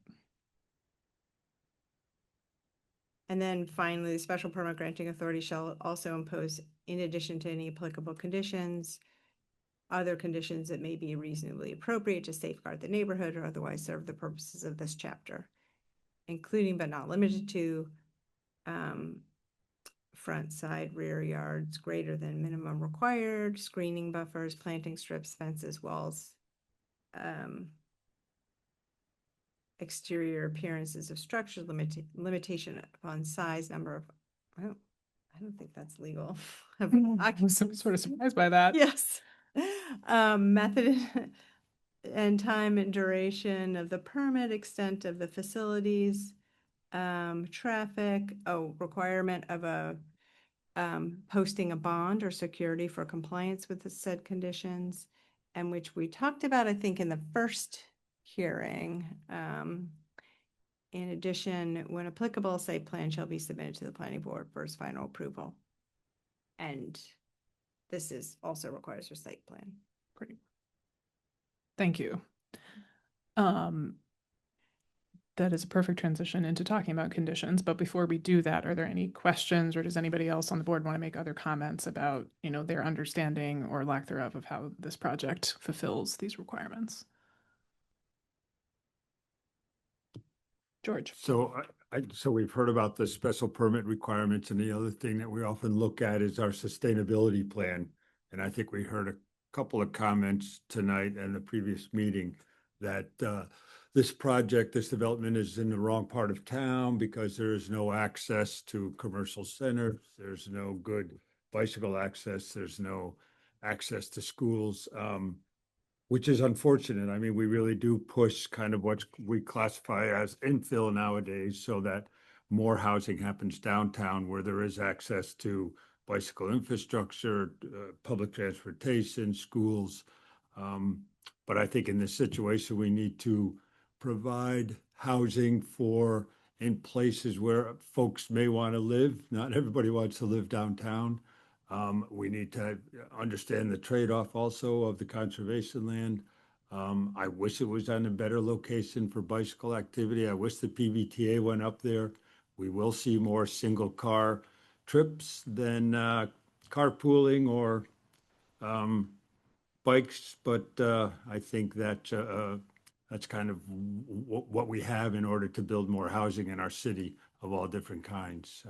It's a bit of a trade-off. It's not perfect, not a perfect location, but I think of a location more in the center of town that would take a cluster development like this and leave open space, and it might be at the Smith Volk Field.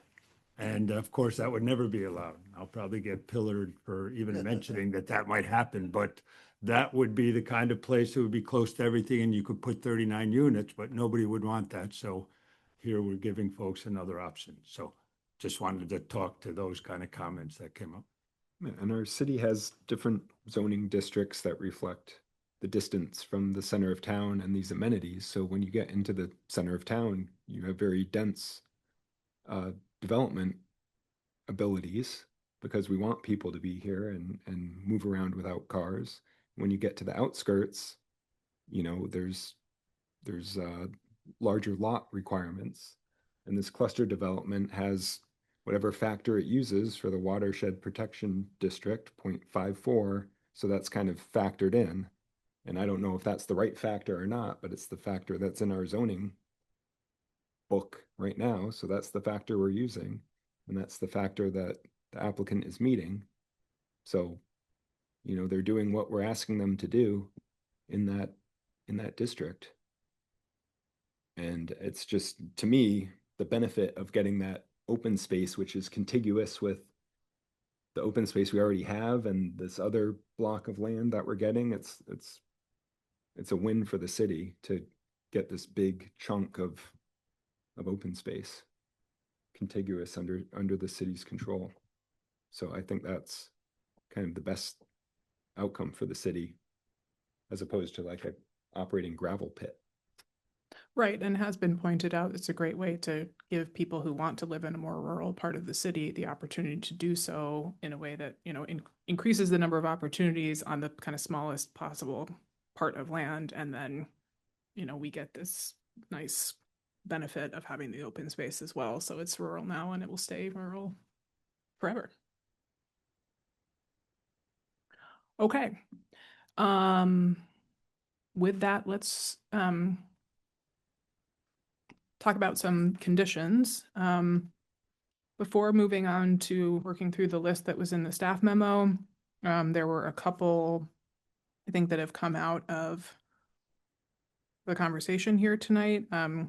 One had to do with installing a visual buffer of some kind along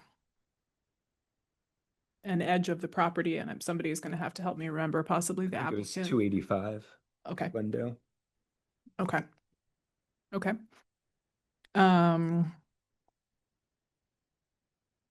There were also the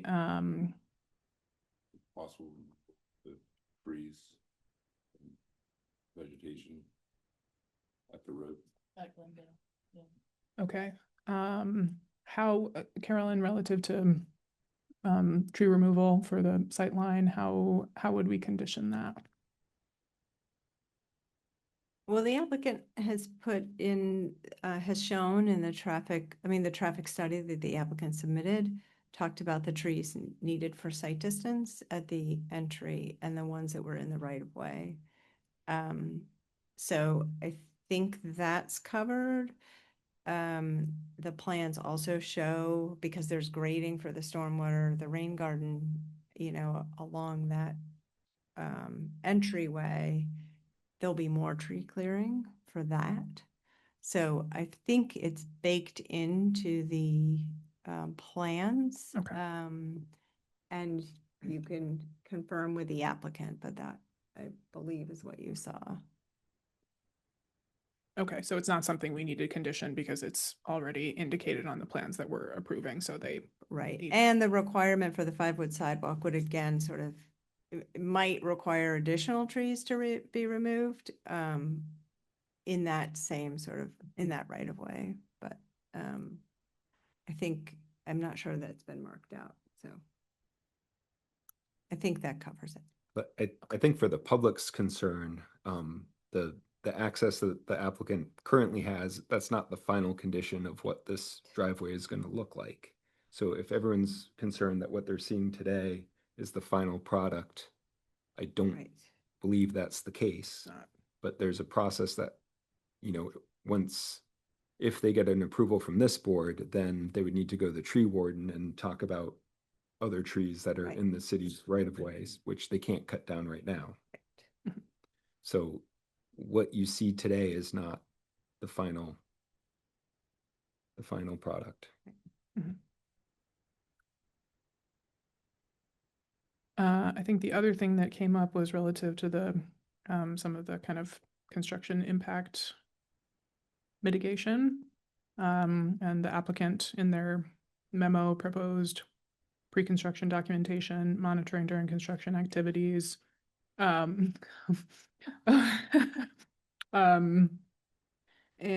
I lost my place. Proactive communication with neighbors. I'm not sure we can exactly condition that, but I think the remainder of that paragraph we can. Were there any other proposed conditions that came up other than? So just back to the sidewalk and the tree clearing, do we need then to condition the HOA that in perpetuity they will maintain that area clear of brush and trees? Because in 15 years, the applicant, the developer will be gone and there'll be an HOA. And if that, I mean, I feel like that benefits them the most. right, But they're going to want to see when they're pulling out of the yeah. We can driveway. put that in. I don't know what we can do in terms of HOAs and, you know, demanding certain things or. You have had vegetation control restrictions on certain, so the one that comes to mind is the corner of Hatfield Street and Bridge Road. Yep. But that was keeping vegetation low. That's what we want. Yeah, so you might want to differentiate between trees that where you may be able to see, or, you know, that could be limbed up and you can see around versus vegetation. Maybe, or just maybe, limit it to shrub, you know, that shrubs and low growing, vegetation should be, prohibited from growing or something within the sight lines as identified by the Yeah, traffic. identified by the traffic report. I Yeah. don't want to say whether that's 3 feet, 4 feet, Yeah, 6 feet. I don't have it off the top of my head, but, Yeah. you know, what you could do is just reference the traffic, study sight lines Mhm. and that, you know, low growing vegetation shall be, prohibited from growing in those sight distance triangles. Great. Carolyn, I'm hoping you're taking very detailed notes about conditions because I'm sure when we get to a motion, nobody's going to be able to replicate all of this. So we're just going to say conditions so specified. Yes? Sure. Great. Yes. Okay. Okay, I'm going to start working my way through the notes that are in the staff memo. Prior to any site work, the applicant shall submit final revised plans incorporating all conditions and layout changes discussed in the hearing. And revised plans shall be submitted showing open space, conceptual parking, and access easement locations, which I think we already have. Does what was submitted today fulfill those requirements? Hold on just a second. I was finishing writing Oh. that sentence. Yeah,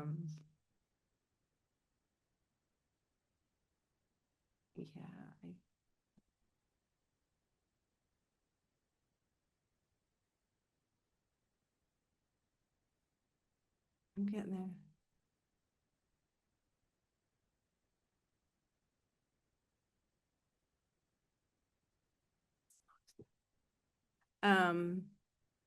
Yes. So, the draft easement language has not been submitted. Okay. So I think, that should still be a condition. Okay. To, site work, because we want to see the draft easement. Okay. Yeah. Revised plans shall be submitted showing the survey boundaries for the 54.3 acres of open space required to conform to the cluster provision that will ultimately be dedicated as offered by the applicant to the city.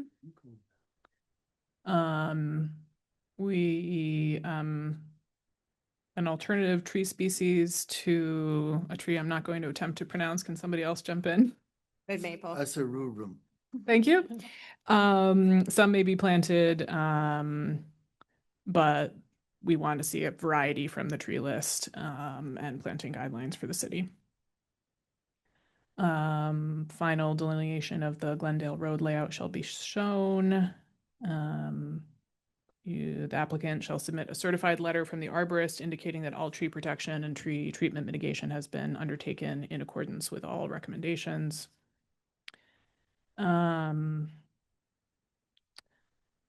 Performance guarantee. Carolyn, is there anything to talk through other than the language that's here specifically? It states that the performance guarantee should comply with our standards valued at the amount of the cost for the stormwater system plus completion of the road, top course, curb, sidewalks, ramps, tree planting plus contingency as spelled out in our, and this says subdivision regulations, and that's correct? Yes. Okay. So we always, that's sort of the foundation for the performance guarantees that we use throughout the zoning. Okay. What's. Okay. Yep. All right, the next proposed condition has to do with the traffic study and includes some very detailed instructions on what it will include in terms of what it's evaluating. Given that the applicant has already engaged the consultant and it sounds like some preliminary work has begun, do we need to make any adjustments here, or does this kind of stand as written? So what you could do is maybe delete the first sentence and then just installation and start with installation and mitigation to address the site distance. Proposed driveway shall be installed prior to the commencement of the new driveway. What number are you on? H1H.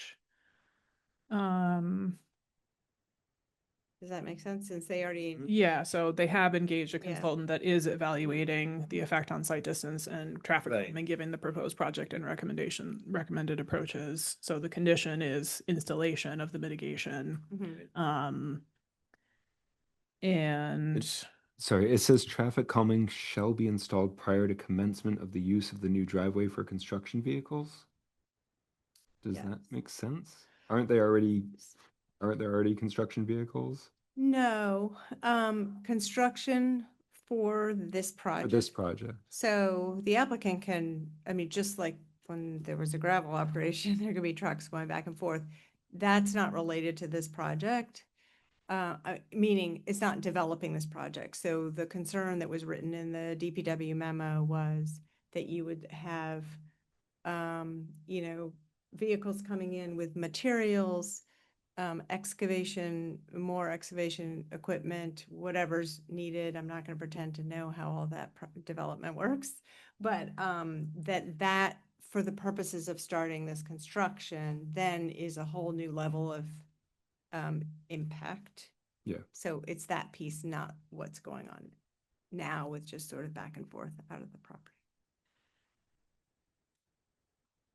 And as we clarified earlier, the, study and the applicant will pay for the study and implementation up to their total traffic mitigation fee, which is $117,000. And if it doesn't cost that much, then they will, make a payment for the remainder.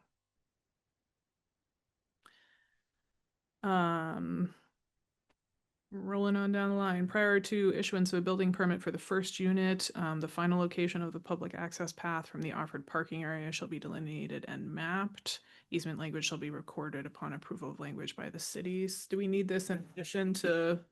Yeah, so the other one was just 1B? draft easement for the Okay. open space and for the path, or for the path. This one is staking in the field. Okay. Yeah. Okay. Prior to issuance of a building permit for the 15,000 unit, the applicant shall deed the open space. The relative to clearing the gravel pits, so earlier you said the not pits, mounds. Yeah. That those needed to be cleared before Yeah, so the- this one you might want to check in. I don't know if that timing works for you.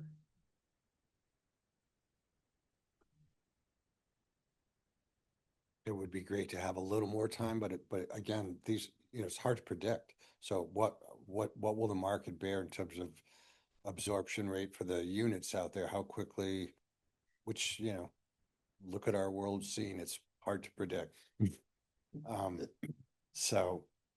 So obviously if it's slower, then this is not a problem. If it's faster, this might be a problem. Correct. I would love to see it say halfway at 20 units, but, I mean, it's up to you. Number 3, yeah. 20's okay with me. Yeah, 20 is okay with me. I'd like to add that the piles would be gone though, Mhm. also, Yeah, can we? prior to the, Okay. prior to deeding the open space. So both the 20th unit and that all the piles have been some removed. of the piles, Carolyn and I agreed, should stay because they have trees in them already and we're not going to disturb these, and the trees Yeah, whatever are the right piles are. stay. We're not Yeah. cutting trees to remove the piles. The bad piles. go Bad down. stuff. The piles that don't have trees will be processed and removed. Yeah. I don't know if we have to write all that in there, but sure. Yeah. Okay, so 20th. Okay. That's fine. All driveways serving each unit must not exceed slopes of 10%. An ADA ramp should be added to access the mail kiosk or building. All water service lines must meet requirements of DPW for materials, connections, and separation. Do you have a question, George? Yeah, just back to number 3 again. Sure. 15th to 20th unit. No, I'm not putting a heroic on it, but what if the project goes belly up? Do we still get deeded the open land? Given the state of the world today? How does that work if we don't get to the 15th unit or the 20th unit? So if it's the 5th unit, No, I'm just wondering if they don't build anything, if they don't build anything, if they well, don't there's no build, cluster then. I mean, there's no housing. there's right? no housing. But then it's all the developer's property. We don't have any open space then. We haven't been deeded anything. Right, but a permit is valid for 3 years. Yeah. The permit could be amended to extend that timeline. So you could get more time to build out. Okay. But if there's no building, then there'd be no open space, right? But what if there's some building? So what if there's 13 units have been built and then, I don't know, forgive me, but like the developer goes bankrupt or, gets hit by a bus or something. Sorry, I'm just. It's reasonable it's reasonable to say if we do any construction, 1, 2, 3, that the open space is donated. I don't, so if, I don't know, I guess I have to think that through a little bit, but, Well, one of the things we could do, there's open space doesn't have piles. right, So you could deed that part first, sure. and then that sort of moves in. So that's basically west to east, right? So you could delineate the areas that don't have the piles and dedicate that before the first building permit. Sure. And then the rest of it tied to the 20th? So we would delineate that piece with survey meets and bounds where the piles are. And the rest could get donated upon the first building permit. That's fine. That'd be great. Is that contiguous with the current open space? Yes, in the back. Yeah. Yeah, Mhm. that's, Yeah. That sounds great. yeah, that's a Okay. big plus. Great. Okay, so you can keep reading. I'm gonna write. Okay. Okay, prior to the issuance of a certificate of occupancy for the 38th unit, so the penultimate one, the applicant shall implement the offsite improvements for traffic safety mitigation on Glendale Road as recommended through the analysis conducted. And we already went through what happens if they're less. I'm a little bit surprised by this. So the applicant shall implement the offsite improvements, won't it? I mean, they can't install a stop sign, can they? Yeah. They can? And I mean, they need to go through the right procedures. Okay. but Yes, the applicant can, Just- or the applicant can present the stop signs. I mean, also that's a regulatory thing, so it has to go through city council. So while this is happening, you know, if the stop signs happen to be the appropriate thing, then there's a procedure for that, but Okay. I can reword that if it sounds a little. I think there's a similar issue with the 38th unit. Like, what if there's 30 units? Right, and They won't be required to do any of the traffic calming measures? I'm actually a little I'm bit confused because I thought they're already doing the traffic mitigation measures prior to Yeah. commencement of construction. Yeah, they're doing it beforehand. Yeah, I'm confused. Yeah, me too. Okay. So actually, so then we added the one about prior to, so maybe that one should be deleted. Yeah, because in 1H. I think that was initially before DPW came around with a memo asking that. Right, for- an eighth covers Yeah. it. Okay. Right, Okay, so we're good with 1H and we can delete 7. Yeah. right, Okay. because actually it's all gonna get installed before Yep. Yeah. anything commences. Okay. Good. Okay. Last two. Here we go. Prior to the issuance of a certificate of occupancy for the 39th unit, so the last unit, the applicant shall show compliance with tree replacement for the required 790.5 to be replaced either on site or a combination of on site and payment in lieu. Carolyn, there's a note at the end of that that just says 280 inches on site. Is that what they're proposing or that's what they're proposing? So is that should we include that in our condition, or is that, since it's on the plans, isn't that? It's on the plan. It's on the plans, Yeah. so that we don't need to. It's a reference because this will be lightning speed. He'll be done in 2 years, and whoever's like looking for compliance, they just pull this and it says, 280. They don't have to go searching through the plan. Got it. Okay. Okay. Is there any concern if they're taking more trees down along the road frontage? That's a whole separate calculation from under the public shade tree criteria. Okay, but even if it's trees on their property? Oh, yeah. So I think I believe they're included. Yes, we need to calculate all the ones over 20 inches. But I think they were calculated anyway in the tree room, in the report, because there was a lot of tree clearing happening there for the grading for the retention. Basin. Yeah, the basin infiltration. Yeah, I just think this new plan shows more tree clearing, but I don't know that they're, above whatever threshold.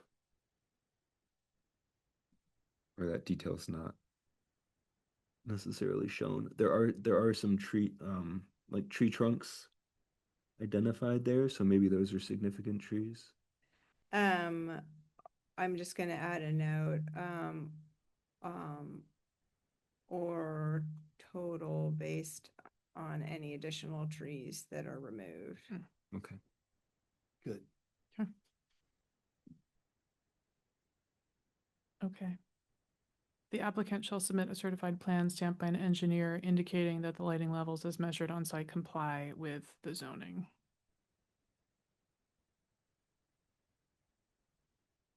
What's our new standard is 27-foot candles and 4,000 K. Is that correct? It's just 2.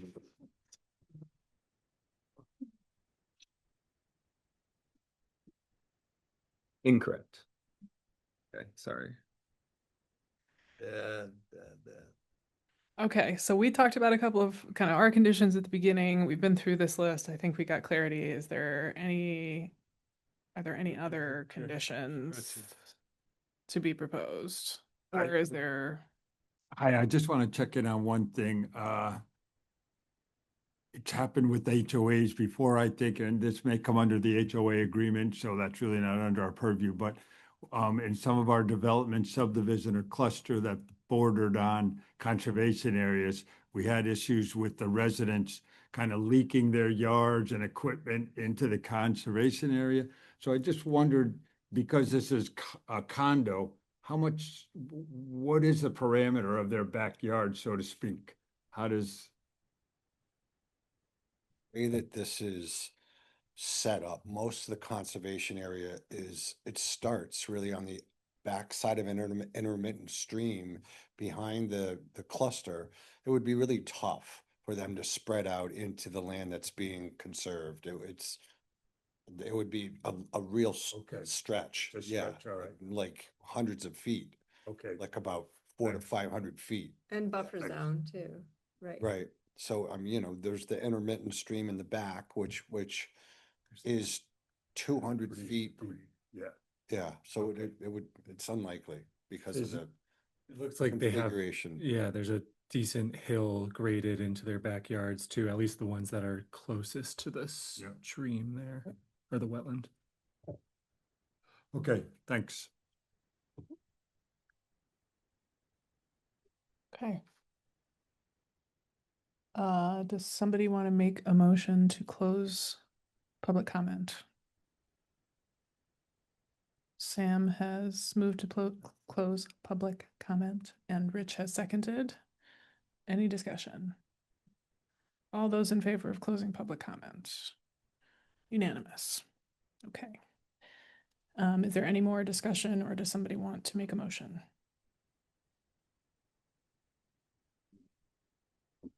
I move to approve the cluster division on Glendale Road with the proposed amendments. Conditions. Conditions, thank you. Is there a second? I second. Thank you. All those in favor? Okay, great. Thank you, everybody. Good luck with your project. Thank you. We do have a couple of I don't think I got you minutes. I don't think you But did. we have an A&R. We do have a couple of other business items we need to attend to, so if you folks want to keep talking, you're most welcome to do so in the hallway. Thank you so much. Can't believe I didn't pull this up. I'm sorry. Give me 2 seconds. While you're working on that, I just was reminded, as from the earlier hearing, just a good reminder to all of us that because that hearing is still open, that we shouldn't be talking to anybody or one another about the Cooley Dickinson project.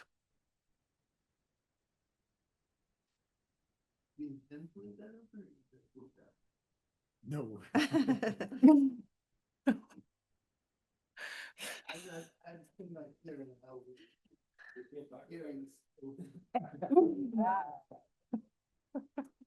Yes, it's open. You're violating open meeting law by telling me I can't talk about open meeting law. Yeah. We never closed public comment on it, and then we voted to continue. I know, but why do we, I don't know, why do we keep public comment? Because you're accepting more information. the applicant is included in public comment. You'd have to re-advertise it. Oh, that's the issue. Yeah. Okay, moving on.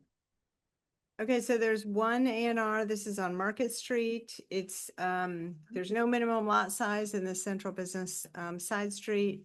It's dividing off this building. There were multiple buildings on one parcel, so they're just dividing off lot A here from the rest of the condominium parcel.